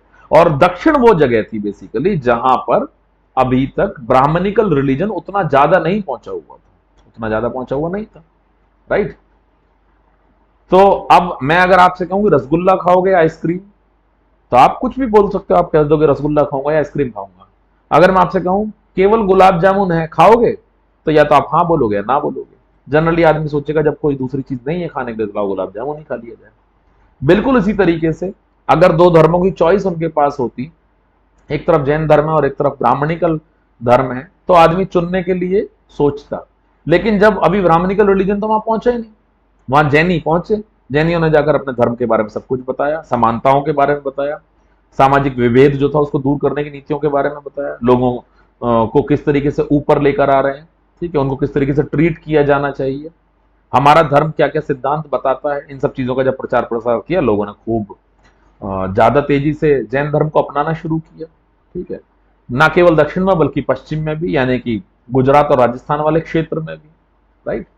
तो ये लोग जो साउथ गए थे बेसिकली, वो भद्रबाहु के लीडरशिप में गए थे जैन। अच्छा, बाकी जैन जो है मगध में ही रखे स्थूल भद्र की लीडरशिप में। राइट। तो ये लोग मगध में ही रुके। उस अकाल के दौरान बाकी लोग जो है दक्षिण चले गए, जिन्होंने बहुत ज्यादा प्रचार प्रसार किया। राइट। इन्होंने जाके वहां पे काफी प्रचार प्रसार किया। अच्छा, उसके बाद जब अकाल खत्म हुआ तो दक्षिण की तरफ गए जैन जब वापस आए, तो इनके मगध वाले जैनियों से डिफरेंसेस क्रिएट हो गए। दक्षिण की तरफ से आने वाले जैनियों ने मगध में रहने वाले जैनियों से कहा कि हमें ऐसा प्रतीत होता है कि उस अकाल में जब तुम्हारा जीवन स्टेक पर था, तुमने कोड ऑफ कंडक्ट का पालन नहीं किया है। राइट। तुमने अपने जीवन को बचाने के लिए नियम तोड़े हैं जैन धर्म के। तो उन्होंने साफ साफ मना किया कि बिल्कुल ऐसा नहीं है और हम लोग तो यहीं पर टिके रहे और हम लोगों ने पूरी तरीके से जैन धर्म के सारे नियम कायदे कानूनों को फॉलो किया है। ठीक है, लेकिन इन दोनों के बीच में डिफरेंसेस क्रिएट होने शुरू हो गए कि भाई तुम कौन होते हो ये बताने वाले कि हम लोगों ने जैन धर्म के नियम कायदे कानूनों को तोड़ा है, उनको फॉलो नहीं करा है। इन डिफरेंसेस को दूर करने के लिए ठीक है एक काउंसिल का, एक गोष्ठी का आयोजन किया गया पाटलिपुत्र में, राइट। लेकिन जो साउथ के जैन थे बेसिकली उन्होंने इस काउंसिल का बायकॉट कर दिया, इसको अटेंड करने से मना कर दिया, इसके डिसीजंस को मानने से मना कर दिया, बिल्कुल साफ साफ मना। और ये वो घटना थी जिस वजह से जैन दो सेक्ट्स में बंट गए, दिगंबर और श्वेतांबर। जो दक्षिण गए थे वो दिगंबर कहलाए और जो मगध में रहे थे बेसिकली वो श्वेतांबर कहलाए, राइट। तो जैन धर्म का स्प्रेड हो रहा था, ठीक है, प्रचार प्रसार हो रहा था, लेकिन उसी वजह से और उसी दौरान बेसिकली जैन धर्म दो सेक्ट्स में भी बट गया, श्वेतांबर में और दिगंबर में। अच्छा, इस कहानी को 100% माना जाए ऐसा तो मैं नहीं कहता, क्योंकि ये चीज डाउटफुल है, लेकिन हाँ ये बियॉन्ड डाउट है कि जैन धर्म दो सेक्ट्स में बट गया, एक कहलाया श्वेतांबर और दूसरा कहलाया दिगंबर। जो दक्षिण भारत में गए थे वो दिगंबर कहलाए और जो मगध में रुके थे वो लोग श्वेतांबर कहलाए। अच्छा, अब एक और बहुत जरूरी चीज, जैसे मैंने आपको बताया चंद्रगुप्त मौर्य ने क्योंकि जैन धर्म अपनाया तो ये जैन धर्म के लिए एक बहुत बड़ा कारक साबित हुआ, लोग जो है जैन धर्म को अपनाने लगे।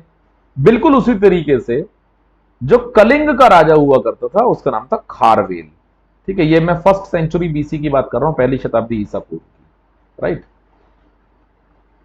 तो खारवेल ने जो है जैन धर्म अपनाया। खारवेल के लिए कहा जाता है कि वो एक कट्टर जैनी था, कट्टर जैनी। अच्छा, इसने जो है जैन धर्म के संतों के लिए उदयगिरी में हाथी गुम्फा भी बनवाई थी, वहां पे इंस्क्रिप्शंस भी लिखवाए थे जिनसे काफी जानकारी हमें मिलती है। ऑल्दो वो इंस्क्रिप्शंस काफी बुरी हालत में रिकवर हुए, टूट चुके हैं काफी हद तक, उनको पढ़ पाना बहुत ज्यादा मुश्किल है, ठीक है।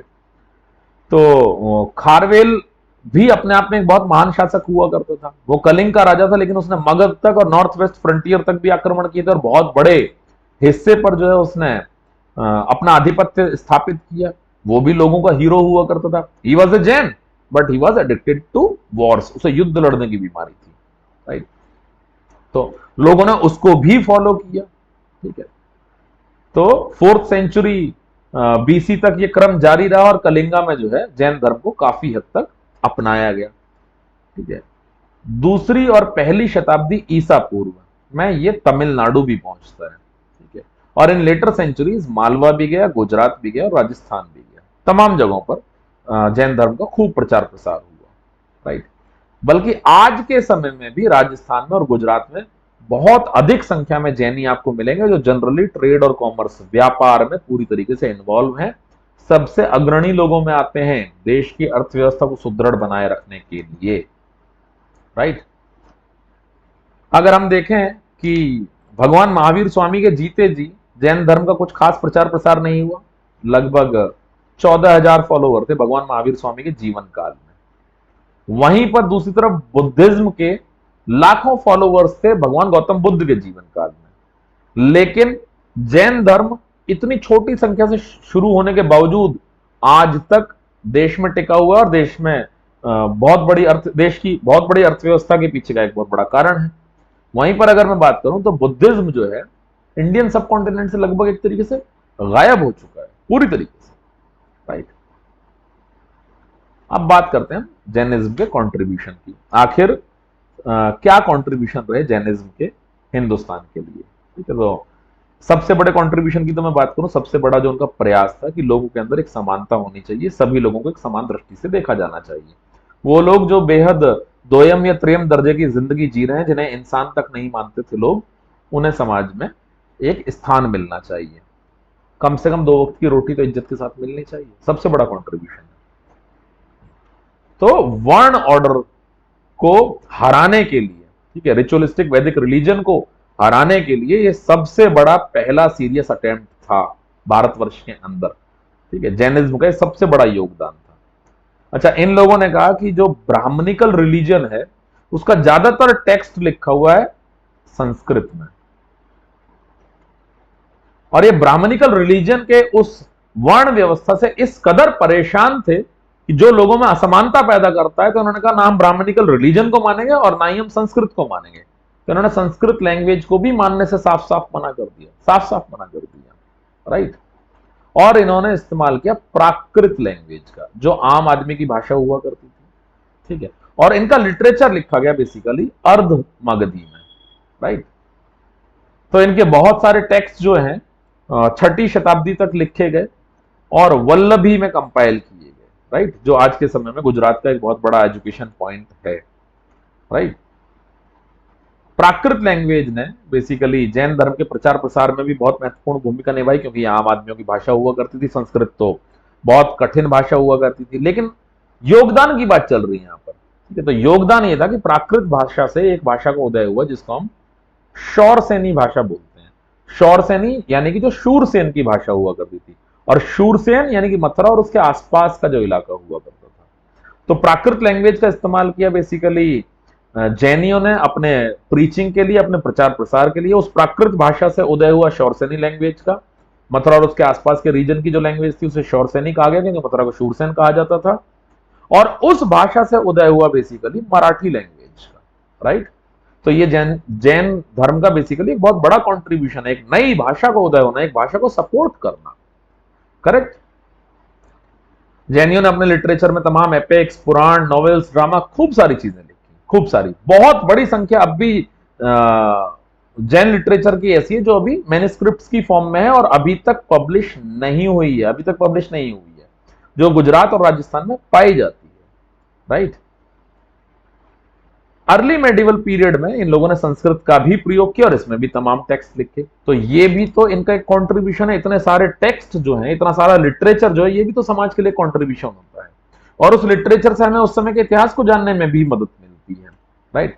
And last but not the least, इन लोगों ने कन्नड़ा लैंग्वेज में भी बहुत सारे लिटरेचर लिखे। जब ये दक्षिण में गए हुए थे दिगंबर्स जैन उस अकाल के दौरान और अपने धर्म का प्रचार प्रसार कर रहे थे, तब इन्होंने कन्नड़ा लैंग्वेज में भी बहुत सारा लिटरेचर लिखा, जिस वजह से कन्नड़ा लैंग्वेज को भी बहुत ज्यादा सपोर्ट मिला। एक सिंपल सा उदाहरण बताता हूं। अब से कुछ साल पहले तक लोग तेलुगु फिल्म इंडस्ट्री को, जो हिंदी भाषी वर्ग है, हिंदी भाषी जो इलाका है, वो जानते ही नहीं थे कि कैसी कैसी फिल्में वहां पर बना करती हैं, कितनी अच्छी बनती हैं, कितनी बेकार बनती है, कौन कौन हीरोज हैं, कुछ कुछ लोगों के बारे में लोग जाना करते थे। लेकिन अभी हाल के विगत वर्षों का अगर आप देखें तो तमाम फिल्में जो उन लैंग्वेजेस में बनी और उनको हिंदी में डब किया गया, ठीक है, पूरे भारतवर्ष में, पूरी दुनिया में उनको रिलीज किया गया, तब मालूम पड़ा कि तेलुगु फिल्म इंडस्ट्री इतनी बड़ी है, कन्नड़ा फिल्म इंडस्ट्री इतनी ज्यादा बड़ी है, राइट। बाहुबली जो तेलुगु फिल्म इंडस्ट्री की फिल्म है, दोनों पार्ट जो थे उन्होंने तहलका मचाया। सिमिलरली कन्नड़ा इंडस्ट्री की अगर मैं बात करूं, ठीक है, तो उसमें KGF 1 और KGF 2 जो आई थी, लोग दीवाने हो गए। उनको पता चला कि अच्छा, कन्नड़ा में भी इतनी बड़ी बड़ी फिल्में बन रही हैं। तो इस तरीके से हमें जानने का मौका मिलता है दूसरी चीजों को, और उससे बेसिकली उन सब चीजों का प्रचार प्रसार भी होता है, उनके विकास में योगदान मिलता है, राइट। तो जैनियों ने तमाम लिटरेचर संस्कृत में भी लिखा और बाद के समय में कन्नड़ा लैंग्वेज में भी लिखा। शुरुआत में जैनी बेसिकली इमेज वर्शिपर नहीं हुआ करते थे, ये लोग मूर्ति पूजा नहीं करते थे। लेकिन बाद में इन्होंने भगवान महावीर स्वामी की और बाकी 23 तीर्थंकर और जो हैं उन सबकी मूर्ति पूजा इन लोगों ने प्रारंभ करी, राइट।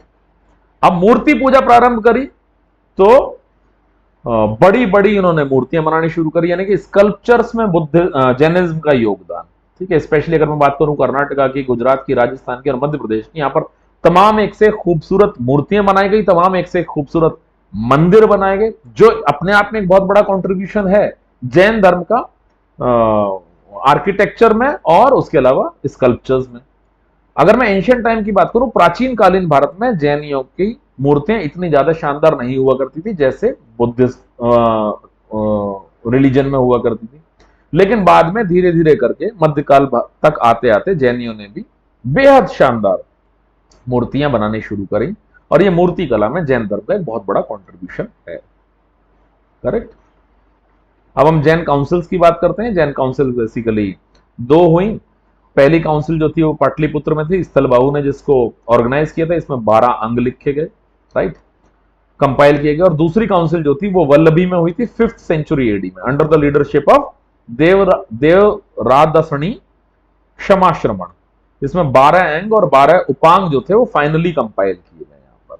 करेक्ट। तो ये दोनों बेसिकली जैन धर्म की काउंसिल्स रही, और ये सब कुछ जैन धर्म के बारे में हम लोगों ने पढ़ा, कहां से शुरुआत हुई, किस तरीके से शुरुआत हुई, इसका समाज के प्रति क्या योगदान रहा, और आर्ट में, स्कल्पचर्स में, आर्किटेक्चर में इनका क्या योगदान है। इन सब चीजों को हम लोगों ने जानने की कोशिश करी, और मानवता के प्रति, ठीक है, मानवों के प्रति इनका क्या योगदान है। अब हम लोग बात करते हैं बुद्धिज्म की, और बुद्धिज्म में हम लोग शुरुआत करेंगे भगवान गौतम बुद्ध से। बिल्कुल साधारण चीजों से शुरुआत करते हैं। इनके बचपन का नाम हुआ करता था सिद्धार्थ। 563 बीसी में लुम्बिनी में इनका जन्म हुआ था। इनके पिता का नाम था शुद्धोदन, और इनकी माता का नाम था महामाया, जो इनके जन्म के 7 दिन बाद ही गुजर गई थी। इनके जन्म के 7 दिन बाद इनकी माता की मृत्यु हो गई थी। माता की मृत्यु होने की वजह से जो बच्चे और माँ के बीच में एक बॉन्ड होता है, और बच्चा अपनी माता के साथ अधिकतम समय बिताता है, खेलता है, हंसता है, कूदता है, चीजें सीखता है, ठीक है, माता को अपना रूठना और मनाना दिखाता है, माता को मनाता है, ठीक है, वो सारी चीजें भगवान गौतम बुद्ध के बचपन में नहीं थी, क्योंकि इनकी माँ नहीं थी। तो ये बहुत ही ज्यादा इंट्रोवर्ट चाइल्ड के रूप में बड़े हुए, ठीक है, जो अपने आप में ही रहना पसंद करता है, ठीक है, जिस वजह से इनके पिता को इनकी बहुत ज्यादा चिंता रहती थी, और उन्होंने इनका विवाह किया यशोधरा से, राइट। और इनकी शादी से एक संतान की उत्पत्ति हुई जिसका नाम रहा राहुल, ठीक है। लेकिन सुंदर पत्नी या बच्चा या पिता का प्यार भी इनको उस इंट्रोवर्ट नेचर से बाहर नहीं निकाल पाया। ये हमेशा उतने ही दुखी, उतने ही परेशान रहे, ठीक है। और इन सारे दुखों के चलते उन्होंने सोचना शुरू करा कि केवल ऐसा तो हो नहीं सकता कि मैं दुखी हूं, और अगर मैं दुखी हूं तो मेरे दुख का इलाज क्या है, ठीक है। या तो मैं केवल इतना सोचूं, या फिर मैं चारों तरफ देखूं कि पूरी दुनिया दुखी है, ठीक है, और इन सभी लोगों के दुखों का इलाज कौन करेगा। तो इन्होंने इस चीज को ये माना कि ये मेरी नैतिक जिम्मेदारी बनती है कि मैं दुनिया के सभी लोगों की परेशानियों का हल ढूंढूं। और एक बार एक घटना हुई जो इन्होंने 4 चीजें देखी। एक वृद्ध को देखा, एक रोगी को देखा, एक व्रत को देखा, और एक और कोई चीज थी, मैं भूल रहा हूं, जो 4 चीजें थी, ठीक है। उसके बाद इनका जो हृदय था वो पूरी तरीके से परिवर्तित हो गया, और इन्होंने सांसारिक जीवन को छोड़कर और संन्यास जीवन की तरफ चलने का फैसला किया। इन्होंने सारी चीजें छोड़ी और अपने घर से निकल जाते हैं, ठीक है। इनके इस घर से निकलने वाले फेज को कहा जाता है बेसिकली महाभिनिष्क्रमण, राइट। तो जिन्होंने अपना घर छोड़ा था इसको महाभिनिष्क्रमण के नाम से जाना जाता है। इसके पीछे अब एक कहानी है छोटी सी। जब ये अपने घर से निकलते हैं इन सारे दुखों को दूर करने के लिए, ठीक है, दुनिया के सारे दुखों को दूर करने के लिए, तो ये भिक्षुक बन जाते हैं, भीख मांगना शुरू कर देते हैं। अच्छा, इसी दौरान ये भटकते भटकते भटकते भटकते भटकते एक दिन पहुंच जाते हैं राजगीर, जो मगध की राजधानी हुआ करता था। उस समय पर वहां पर राजा हुआ करता था बिंबिसार। तो लोग बाग गौतम बुद्ध को देखते हैं, और फिर कि एक आदमी है, एक सन्यासी है जो भिक्षा मांग रहा है। उसके बाद दौड़े दौड़े वो बिंबिसार के पास जाते हैं कि महाराज, नगर में एक भिक्षुक आया हुआ है। बिंबिसार कहते हैं कि भाई भिक्षुक आया हुआ है तो मैं क्या करूं इसमें, आप उन्हें भिक्षा दो और उन्हें प्रणाम करो। कहते हैं नहीं साहब, समस्या ये है कि वो भिक्षुक जैसा लगता ही नहीं है, वो तो परम तेजस्वी, परम ओजस्वी है, चारों तरफ एक तेज फैला हुआ है, ठीक है। तो वो तो कोई महा मानव है, वो तो लगता है ऐसा कभी कभी कि कोई मायावी है क्या। ये बातें सारी सुनने के बाद बिंबिसार को एक सेकंड भी नहीं लगता ये समझने में कि ये कोई और नहीं है, सिद्धार्थ है। बिंबिसार दौड़े दौड़े जाते हैं और सिद्धार्थ से कहते हैं कि भाई सिद्धार्थ, ये तुम क्या कर रहे हो, क्यों भिक्षा मांग रहे हो। कई जगहों पर ये कहा गया है कि बिंबिसार उन्हें ऑफर करते हैं कि तुम मेरा पूरा राज्य ले लो, और कई जगहों पर बताया कि बिंबिसार ने उनसे कहा कि भाई तुम मेरा आधा राज्य ले लो, लेकिन प्लीज ये सब काम मत करो। क्या तुम अपनी पत्नी से प्रेम नहीं करते, अपने पिता से, अपने पुत्र से प्रेम नहीं करते।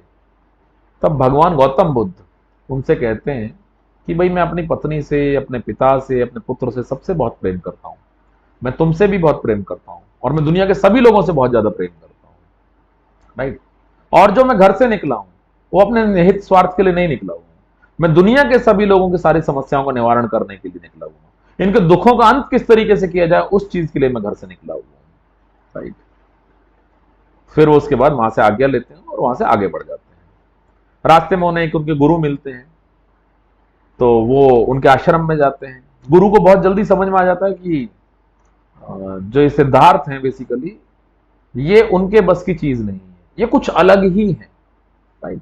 तो गुरु उनसे कहते हैं कि भाई मेरे पास जो भी कुछ था तुम्हें शिक्षा के रूप में देने के लिए वो समाप्त हो चुका है। अब मैं तुमसे रिक्वेस्ट करता हूं कि तुम मेरे आश्रम में रुको और मेरे बाकी शिष्यों को शिक्षित करो। तो भगवान गौतम बुद्ध कहते हैं कि साहब मेरा उद्देश्य कहीं इससे ज्यादा बड़ा है, तो मैं चाहकर भी यहां नहीं रुक सकता। उसके बाद वो आगे बढ़ जाते हैं। उन्हें रास्ते में 5 साधु मिलते हैं। तो बातचीत होती है, मालूम पड़ता है कि वो भी साधु ये भी साधु, सब लोग एक साथ हो लेते हैं। फिर ये एक आश्रम में पहुंचते हैं, एक आचार्य के पास। तो आचार्य कहते हैं कि अगर तुम लोगों के दुखों का निवारण करना चाहते हो तो निवारण करने से पहले तुम्हें लोगों के दुखों का कारण पता होना चाहिए। तो अपने आप को कष्ट दो, अपने आप को दुख से अवगत कराओ। ठीक है, अपने आप को दुख पहुंचाओ, कष्ट पहुंचाओ। जब तुम अपने आप को कष्ट पहुंचाओगे तो तुम्हें दुखों का कारण पता चलेगा, और जब कारण पता चलेगा तो तुम निवारण कर पाओगे। तो यहां हम बहुत लंबे समय तक रहते हैं और आखिरकार इन्हें समझ में आ जाता है कि मैं अपना टाइम वेस्ट कर रहा हूं। अपने शरीर को इस कदर दुख पहुंचाने से तो कुछ भी हासिल नहीं हो रहा, ठीक है, सिवाय दर्द के। तो ये वहां से निकल लेते हैं। तो इनके जो 5 सन्यासी मित्र थे वो इनसे कहते हैं मत जाओ तुम हमें बीच में छोड़कर। कहते हैं भाई मुझे तो जाना ही है, क्योंकि मेरा लक्ष्य ये नहीं, मेरा लक्ष्य कुछ और है। तो 5 सन्यासी बहुत रिक्वेस्ट करते हैं लेकिन ये नहीं मानते। 5 सन्यासी बाद में इनसे कहते हैं ठीक है, आज के बाद हम तुमसे कभी नहीं मिलेंगे, और हमारी और तुम्हारी मित्रता यहीं तक थी और खत्म होती है। कहते हैं ठीक है भाई। अब ये वहां से भटकते भटकते भटकते भटकते एक पेड़ के नीचे जाकर बैठ जाते हैं जो नदी के किनारे था। वो नदी थी निरंजना नदी, और वो पेड़ जो था बेसिकली वो एक बरगद का पेड़ था। वहां जाके आराम से बैठ जाते हैं। अच्छा, अब यहां पर एक दूसरी कहानी शुरू होती है। दूसरी कहानी है सुजाता की। सुजाता नाम की एक लड़की हुआ करती थी, कन्या हुआ करती थी, और उसकी हमेशा से यह इच्छा थी कि उसकी एक बहुत सुंदर व्यक्ति से शादी हो और शादी के बाद उसका एक बहुत सुंदर सा बेटा पैदा हो। अब वो इस इच्छा को पूरा करने के लिए निरंजना नदी के तट पर एक बरगद के पेड़ की पूजा किया करती थी डेली। और आखिरकार ईश्वर उसकी बात सुन लेता है। उसकी एक बहुत सुंदर व्यक्ति से, उसके मनचाहे वर से उसकी शादी होती है, उसका विवाह होता है और उसको एक बहुत सुंदर संतान की प्राप्ति होती है, पुत्र रत्न की प्राप्ति होती है। तो वो कहती है भाई मेरी दुआ तो बेसिकली इस पेड़ की वजह से कबूल हुई है, और वो उस पेड़ को ही अपना भगवान मान लेती है और उस पेड़ की पूजा पाठ शुरू कर देती है। उस पेड़ को भोग चढ़ाने के लिए वो खीर बनाया करती थी। अच्छा, खीर बनाने की भी एक प्रक्रिया थी। सुजाता के पास 1000 गाय थी, वो उनका दूध निकालकर 500 गायों को पिलाती थी। फिर उन 500 गायों का दूध निकालकर 250 गायों को पिलाया करती थी। फिर उन 250 गायों का दूध निकालकर 125 गायों को पिलाती थी। फिर उन 125 गायों का दूध निकालकर 50 गायों को पिलाती थी। फिर उन 50 गायों का दूध निकालकर 20 गायों को पिलाती थी, और उन 20 गायों का दूध निकालकर 8 गायों को पिलाती थी। राइट। वो कहती थी अब ये जो दूध आया है, this is the purest form of the milk, ये दूध की सबसे शुद्ध रूप है, इससे बढ़िया दूध नहीं हो सकता। उस दूध से वो खीर बनाती थी और उस बरगद के पेड़ पर रोज चढ़ाया करती थी अपने श्रद्धा के अनुसार। अब आज का दिन है जब वहां पर भगवान गौतम बुद्ध बैठे हुए थे उसी वृक्ष के नीचे, और जो सुजाता के घर पर काम करने वाला सेवक था वो अचानक देखता है कि हमारे बरगद के पेड़ के नीचे तो कोई बैठा हुआ है। वो दौड़ कर जाता है सुजाता के पास। वो कहता है मालकिन वहां पर तो आज स्वयं भगवान आए हुए हैं। तो कहती क्या बात कर रहा है? कह रहा हाँ हाँ, उनके चेहरे से निकलने वाला तेज वो अपने आप में काफी है ये बात बताने के लिए कि वो स्वयं भगवान है, वो कोई और नहीं है। तो सुजाता फटाफट फटाफट अपना प्रोसेस करती है और खीर बनाकर सोने के कटोरे में लेकर दौड़ती है भगवान को खिलाने के लिए। वहां जाकर देखती तो वाकई में भगवान सरीखा एक व्यक्ति बैठा हुआ है, जिसको किसी परिभाषा की, किसी परिचय की आवश्यकता नहीं थी। उसको देखते ही ये बनता था कि हाँ ये स्वयं भगवान ही है। वो उनको जाकर प्रणाम करती है और वो खीर का कटोरा उन्हें समर्पित करती है। भगवान उस खीर के कटोरे में से खीर खाते हैं और उसको निरंजना नदी में उस कटोरे को फेंकते हैं, राइट, कुछ जांचने के लिए। और ये वो आखिरी भोजन था जो वो 7 हफ्ते के उपवास पर जाने से पहले करते हैं, ध्यान भंग होने से पहले करते हैं। ठीक है। और 7 हफ्ते के ध्यान के बाद वो फिर से एक 7 हफ्ते का ध्यान रखते हैं। इस दौरान उनका ध्यान भंग करने के लिए तमाम मुसीबतें उनके रास्ते में आती हैं। तमाम शक्तियां ये कोशिश करती हैं कि इनका ध्यान भंग हो जाए, लेकिन सब असफल रहते हैं। और आखिरकार भगवान गौतम बुद्ध को जो है बोधिसत्व की प्राप्ति होती है, परम ज्ञान की प्राप्ति होती है। और वो वहां से सीधे निकलते हैं और वो जाते हैं सारनाथ। ठीक है।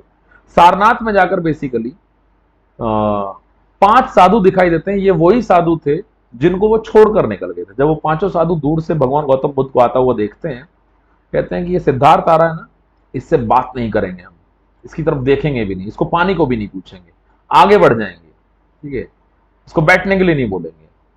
लेकिन ज्यो ज्यो भगवान गौतम बुद्ध उनकी तरफ चलना शुरू करते हैं, वो पांचों अभिभूत हो जाते हैं, हिप्नोटाइज हो जाते हैं एक तरीके से। कोई उनका सामान पकड़ता है, कोई उनके लिए आसन लगाता है, कोई उनके लिए उनके चरण धोता है, कोई उनके लिए पीने के लिए पानी लेकर आता है, कोई उनके पंखा झलता है। फिर वहां पर भगवान गौतम बुद्ध कहते हैं कि आओ मैं तुम्हें उपदेश देता हूं, ठीक है, तुम्हें ज्ञान का उपदेश देता हूं। और वो सबसे पहला उपदेश देते हैं सारनाथ में अपने उन्हीं पांचों सन्यासी मित्रों को, और इस चीज को बोला गया धर्म चक्र प्रवर्तन, राइट, धर्म चक्र प्रवर्तन।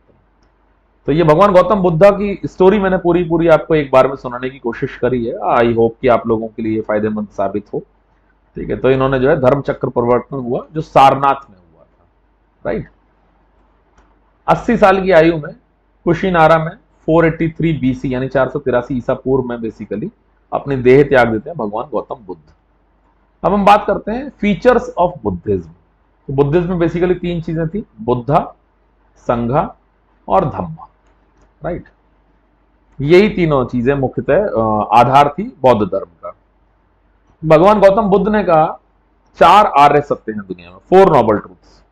सबसे पहली चीज, the world is full of sorrows, पूरी दुनिया दुखों से भरी हुई है, पूरी दुनिया दुखों से भरी हुई है। दूसरी बात कही कि इच्छाएं बेसिकली दुखों का कारण है, ठीक है। उन्होंने कहा कि इन दुखों को दूर किया जा सकता है अगर सारी इच्छाओं को जीत लिया जाए, तो इन दुखों से को दूर किया जा सकता है, राइट। और इन सारी इच्छाओं को जीतने के लिए हमें फॉलो करना होता है 8 फोल्ड पाथ, अष्टांगिक मार्ग। अगर हम अष्टांगिक मार्ग को फॉलो करेंगे तो हम इन सारी इच्छाओं पर विजय प्राप्त कर सकते हैं। सारी इच्छाओं पर विजय प्राप्त हो जाएगी तो दुखों पर विजय प्राप्त हो जाएगी, राइट। धम्म में बेसिकली इन्होंने कहा कि जो 4 नोबल ट्रूथ्स हैं, इसी में धम्म लाई करता है, सफरिंग, इसके कारण, उन कारणों की समाप्ति, और वो रास्ता जिस पर चलकर बेसिकली उन कारणों की समाप्ति की जा सकती है जिनसे हमें दुख होता है, राइट। इनका यह कहना था कि एक जीवन जो बेसिकली व्यभिचारिता में भटकता है, सुखों की तलाश में भटकता है, वो वर्थलेस है, उसका कोई मीनिंग नहीं है, ठीक है। और इन्होंने कहा था कि मोर्टिफिकेशन या वैराग्य जो होता है वो हमेशा पेनफुल होता है, वो कभी भी आरामदायक नहीं होता। अच्छा, यहां पर मैं आप लोगों से एक चीज बताना चाहूंगा कि जैन धर्म और बौद्ध धर्म में एक मूल अंतर है। मूल अंतर यह है कि बौद्ध धर्म स्वदमन को उतना ज्यादा बढ़ावा नहीं देता, ठीक है। बौद्ध धर्म कहता है कि भाई अपने आप को कष्ट पहुंचाना भी गलत है, ठीक है। ये जो कष्ट है ये वो है कि मेरी इच्छा तो उस चीज की हो रही, लेकिन चलो मैं नहीं देख रहा, फिल्म पढ़ लेता हूं, ठीक है। तो ये स्वदमन नहीं है, ये एक्चुअली सही रास्ते पर चलना है, ठीक है। जबकि जैन धर्म में स्वदमन था, आप अपनी सभी इच्छाओं को मारें, ठीक। इन्होंने कहा कि जो निर्वाण की जो प्राप्ति हो सकती है बेसिकली वो 8 फोल्ड पाथ पर चलने से ही हो सकती है, क्योंकि 8 फोल्ड पाथ पर चलने से ही हमारे दुखों की समाप्ति होगी, हमें ज्ञान की प्राप्ति होगी और हमारे मन को शांति मिलेगी, हमारे मन को शांति मिलेगी, राइट। 8 फोल्ड पाथ में क्या क्या था? Right understanding, right thoughts, right speech, right action, right livelihood, right efforts, right mindfulness और राइट कंसंट्रेशन, ठीक है। इनको हम डिटेल में समझने की कोशिश करते हैं। राइट अंडरस्टैंडिंग जिसका मतलब हो गया सम्मति, ठीक है। किसी भी प्रकार की अंधविश्वास से दूर रहो और चीज को सही तरीके से समझो। राइट थॉट्स, ठीक है। राइट आशंका जिसका मतलब ये हो गया कि आदमी के मन में जो विचार आने चाहिए वो बिल्कुल सही आने चाहिए। राइट स्पीच, समवक यानी कि आप हमेशा सच बोलें, हमेशा दयालु उसके साथ बोलें, विनम्रता के साथ बात करें, ठीक है। और किसी बात को घुमा फिरा करना कहें। उसके बाद आता है राइट एक्शन, हमारे कर्म जो है वो हमेशा ऑनेस्ट होने चाहिए, ईमानदार होने चाहिए, पवित्र होने चाहिए। राइट लाइवलीहुड, ठीक है। हमारे जो जीवन का आधार है वो किसी को धोखा देकर कमाना नहीं होना चाहिए, ईमानदारी के साथ कमाना होना चाहिए। राइट एफर्ट्स, ठीक है। सेल्फ कंट्रोल में हमें रहना चाहिए, हमारे प्रयास सभी सही दिशा में होने चाहिए। राइट माइंडफुलनेस, ठीक है। एक्टिव होना चाहिए, वॉचफुल माइंड होना चाहिए, एंड राइट कंसंट्रेशन, राइट, सम समाधि। तो ये सारी चीजें इन्होंने बताई। इसके अलावा अगर मैं दूसरे फीचर्स की बात करता हूं बौद्ध धर्म के, तो बौद्ध धर्म में ये कहा गया कि भगवान गौतम बुद्ध ने भगवान और आत्मा इन दोनों के एग्जिस्टेंस को पूरी तरीके से मना कर दिया। और ये इंडियन हिस्ट्री में, भारतीय इतिहास में जो अब तक के धर्म थे उसमें एक तरीके से रिवॉल्यूशन की तरीके से आप देख सकते हो। ना कोई भगवान है और ना ही कोई आत्मा है, कुछ नहीं, कुछ नहीं, राइट। इन्होंने किसी को भी अपने किसी तरह के जाल में नहीं फंसाया, सब लोगों से बिल्कुल आम बातें करी, साधारण बातें करी, आम जन की बातें करी, आम जन की बात करी, राइट। इनको बेसिकली जो लोअर वर्ण हुआ करते थे, वैश्य और शूद्र, इनका बहुत ज्यादा सपोर्ट मिला, बहुत ज्यादा सपोर्ट मिला, क्योंकि इन्होंने वर्ण सिस्टम के ऊपर इन्होंने भी अटैक किया कि ये बिल्कुल पूरी तरीके से गलत है, ठीक है, कि एक व्यक्ति ऊंचा है और एक व्यक्ति नीचा है, इस तरह की कोई चीज हो ही नहीं सकती। जब हर एक व्यक्ति के खून का रंग लाल होता है, हर एक व्यक्ति को ईश्वर ने बिल्कुल समान चीजों से सुसज्जित करके भेजा है। सबकी दो आंखें हैं, सबकी एक जुबान है, नाक है, दो कान है, सबके पास दिमाग है, सबके पास पेट है जिसमें भूख लगती है, ठीक है। जब हर एक व्यक्ति बिल्कुल एक जैसा है तो फिर उसको कोई ऊंचा या कोई नीचा कैसे मान सकता है। तो वर्ण व्यवस्था के ऊपर इन्होंने पूरी तरीके से अटैक किया। इन्होंने सभी लोगों को बौद्ध धर्म के लिए आमंत्रित किया without any consideration of any caste. आप किसी भी जाति से हो, आप किसी भी वर्ण से हो, आप बुद्धिज्म में आ सकते हो, आप बौद्ध धर्म अपना सकते हो। महिलाओं के लिए भी किसी भी तरह की कोई पाबंदी नहीं हुआ करती थी, ये भी बौद्ध धर्म में आ सकती थी, बौद्ध धर्म की अनुयायी बन सकती थी, राइट। बौद्ध धर्म पूरी तरीके से लिबरल और डेमोक्रेटिक हुआ करता था, पूरी तरीके से, राइट। बौद्ध धर्म बहुत ज्यादा फला फूला नॉन वैदिक एरियाज में, जहां पर अभी तक वैदिक रिलीजन नहीं पहुंचा था, ये भी वहां पर बहुत ज्यादा फला फूला, because it got the virgin soil for the conversion. लोगों ने एकदम इसको अपनाना शुरू किया क्योंकि लोगों के पास दो चॉइस नहीं थी, वैदिक धर्म उनके सामने ही नहीं था, ठीक है। मगध के लोग जो ऑर्थोडॉक्स ब्राह्मण से बहुत बुरी तरीके से परेशान हो चुके थे, उन लोगों ने इस चीज को दोनों हाथों से लिया, दोनों हाथों से लिया, राइट। सभी लोगों ने भगवान गौतम बुद्ध को फॉलो करते हुए इमीडिएटली बुद्धिज्म में कन्वर्जन स्टार्ट किया। उसके अलावा भगवान गौतम बुद्ध की जो पर्सनैलिटी थी, और जैसा मैंने आपको बताया कि सभी लोग अभिभूत हो जाते थे तुरंत, उन्हें देख के ही सबके मन में यह भावना आती थी कि ये स्वयं भगवान ही है, साक्षात भगवान है। एक भिक्षुक को देख के राज्य के लोग दौड़कर चले जाते हैं बिंबिसार के पास कि साहब एक भिक्षुक शहर की सड़कों पर घूम रहा है। बिंबिसार कहता है इसमें आश्चर्यचकित होने वाली क्या बात है, लेकिन वो जिस तरीके से एक्सप्लेन करते हैं, और बिंबिसार को भी समझने में एक क्षण नहीं लगता, वो तुरंत समझ जाता है कि सिद्धार्थ है, ठीक है। और बिंबिसार जैसा आदमी जो कॉन्क्वेस्ट और एक्सपेंशन के लिए जाना जाता है, जिसने तमाम युद्ध लड़े और अपने राज्य को इतना ज्यादा विस्तार दिया, वो भी अपना राज्य देने को तैयार हो जाता है भगवान गौतम बुद्ध को। तो इनकी पर्सनैलिटी जादुई थी, करिश्माई थी। उसके अलावा जो इनके मेथड्स थे वो बिल्कुल सिंपल थे, बिल्कुल साधारण थे, बिल्कुल सच्चे थे। किसी के भी भड़काने पर ये भड़कते नहीं थे, ठीक है। हर एक नफरत करने वाले को ये प्यार से ही जीतते थे। एक कहानी भी है, एक आदमी ने बहुत ज्यादा गाली बकता है, बहुत ज्यादा बकता रहता है बहुत देर तक, ये मुस्कुराते रहते हैं, उसके बाद उसका विरोध नहीं करते, उससे केवल एक सवाल पूछते हैं कि अच्छा बेटा एक बात बताओ, अगर तुम मुझे कोई चीज दो और मैं ना लूं तो वो किसके पास रहेगी? तो आदमी झल्ला कर कहता है मेरे पास रहेगी, तुम्हारे पास अगर तुम नहीं लोगे तो। बोले ठीक है, तो मैं तुम्हारी गाली को नहीं लेता हूं, ये गाली तुम्हारे पास ही रहेंगी। तो वो आदमी एकदम से द्रवित हो जाता है, उसे समझ में नहीं आता कि ये क्या हुआ, और वो बुद्धिज्म का फॉलोअर बन जाता है। बिल्कुल इस तरीके से अपने बुद्धिमत्ता का प्रयोग करते हुए उन्होंने बौद्ध धर्म का जो है प्रचार प्रसार किया, ठीक है। ऑर्गेनाइज्ड संघ था जो बेसिकली प्रीचिंग किया करता था बौद्ध धर्म की, ठीक है, जिसके दरवाजे सभी लोगों के लिए खुले थे, सभी लोगों के लिए, irrespective of caste and sex.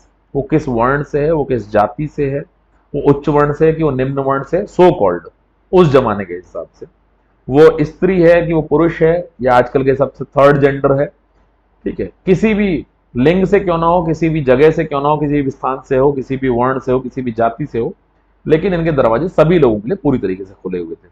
केवल एक कंडीशन थी कि आपने एक बार बौद्ध धर्म अपनाया, उसके बाद आपको संघ के सभी नियम कायदे कानून फॉलो करने ही करने होंगे। आपको शपथ लेनी होगी कि आप इन्हीं सब चीजों को फॉलो करेंगे, राइट। आप इन नियम कायदे कानून के साथ, रूल्स एंड रेगुलेशन के साथ किसी भी तरह का छल नहीं करेंगे, सिर्फ ये एक चीज थी, ठीक है। तो ऑर्गेनाइज्ड प्रीचिंग जो थी बेसिकली संघा की, उन्होंने एक बहुत तेजी के साथ बौद्ध धर्म को हर एक जगह पर प्रसारित करना शुरू किया। इवन भगवान गौतम बुद्ध के जीवन काल में लाखों अनुयायी थे बौद्ध धर्म के हिंदुस्तान के अंदर। अब बात कर देंगे ये स्प्रेड ऑफ बुद्धिज्म, आखिर और क्या क्या मुख्य कारक थे जिस वजह से बौद्ध धर्म इतना तेजी के साथ हिंदुस्तान में फैला। सबसे पहली चीज, अपनी प्रीचिंग के लिए इन्होंने पाली लैंग्वेज का इस्तेमाल किया। इन्होंने भी संस्कृत भाषा का प्रयोग नहीं किया, क्योंकि संस्कृत भाषा कठिन भाषा थी, आम लोगों की भाषा ही नहीं हुआ करती थी, ब्राह्मणिकल रिलीजन की भाषा थी, ब्राह्मण ही उसे पढ़ पाते थे और कोई दूसरा पढ़ भी नहीं पाता था, राइट। तो इन्होंने उस लैंग्वेज का प्रयोग ही नहीं किया, इन्होंने प्रयोग किया आम आदमी की भाषा का, पाली लैंग्वेज का, राइट, जिससे आम आदमी को ये सारे कॉन्सेप्ट समझने में आसानी होने लगी, और अगर वो इनसे इत्तेफाक रखता तो तुरंत बुद्धिज्म को अपनाता था, ठीक है।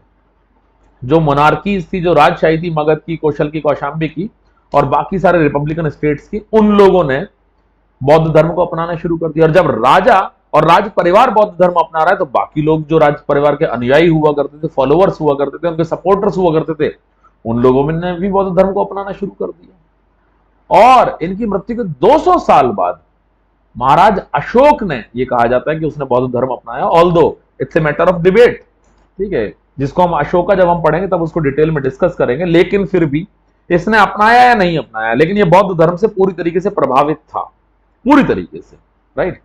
तो this was an epoch making event, एकदम से जिस तरीके से अशोका के जो दादा थे चंद्रगुप्त मौर्य, उन्होंने जैन धर्म अपनाया और तमाम लोग उनके फॉलोअर थे, उनके सपोर्टर थे, उन लोगों ने भी जैन धर्म अपना दिया। बिल्कुल उसी तरीके से जैसे ही अशोक ने बौद्ध धर्म अपनाया या बौद्ध धर्म को अपना संरक्षण दिया, तमाम लोग बुद्धिज्म की तरफ झुकते चले गए, तमाम लोग, ठीक है। अशोका ने फिर बुद्धिज्म का बहुत ज्यादा प्रचार प्रसार भी किया सेंट्रल एशिया में, वेस्ट एशिया में, श्रीलंका में, ठीक है, और हजारों लोगों को इस धर्म में परिवर्तित किया।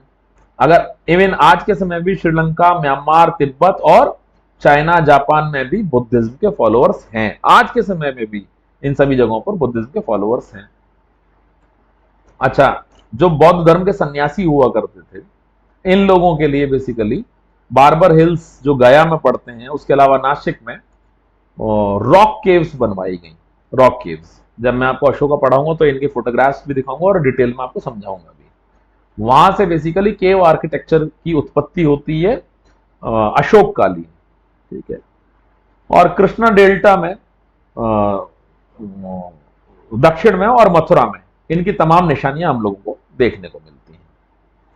अब हम लोग बात करते हैं सेक्ट्स की, ठीक है, कितने मत हुआ करते थे। जैसे कि मैंने आपको बताया जैन धर्म के 2 मत थे, एक श्वेतांबर थे, एक दिगंबर थे, ठीक है। जो लोग मगध में ही रहे थे वो श्वेतांबर कहलाए, और उस अकाल के दौरान जो महावीर स्वामी की मृत्यु के 200 साल बाद आया था और जो 12 साल तक रहा था, जो लोग अपने जीवन की रक्षा के लिए दक्षिण भारत की तरफ चले जाते हैं, ठीक है, वहां पर जैन धर्म का प्रचार प्रसार करते हैं, और जब वो लोग लौट कर आते हैं अकाल के बाद, तो उनकी मगध के जैनियों से मतभेद हो जाते हैं, जिसमें वो कहते हैं कि भाई आप लोगों ने कोड ऑफ कंडक्ट का पालन नहीं किया है, जिस वजह से बेसिकली जैन धर्म 2 हिस्सों में बढ़ जाता है, दिगंबर और श्वेतांबर। जो दक्षिण में गए वो दिगंबर, जो मगध में रहे वो श्वेतांबर। बिल्कुल उसी तरीके से बौद्ध धर्म में भी 2 सेक्ट्स बने मुख्य रूप से, जो कनिष्क के काल में बेसिकली 2 सेक्ट बने, हीनयान और महायान।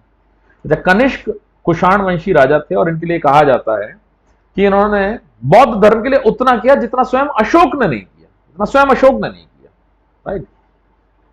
हीनयान के जो अनुयायी थे, इन्होंने कहा कि भगवान गौतम बुद्धा एक मनुष्य है, ये हमारे गाइड है, ये हमें सही रास्ता दिखाने के लिए आए हुए हैं।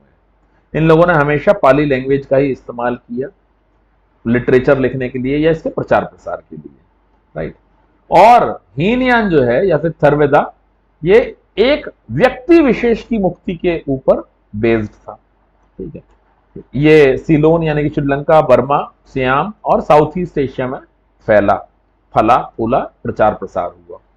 वहीं पर अगर मैं बात करता हूं महायान की, तो महायान ने भगवान गौतम बुद्ध को एक भगवान के तौर पर माना, इनकी मूर्ति पूजा उन्होंने प्रारंभ करी, राइट।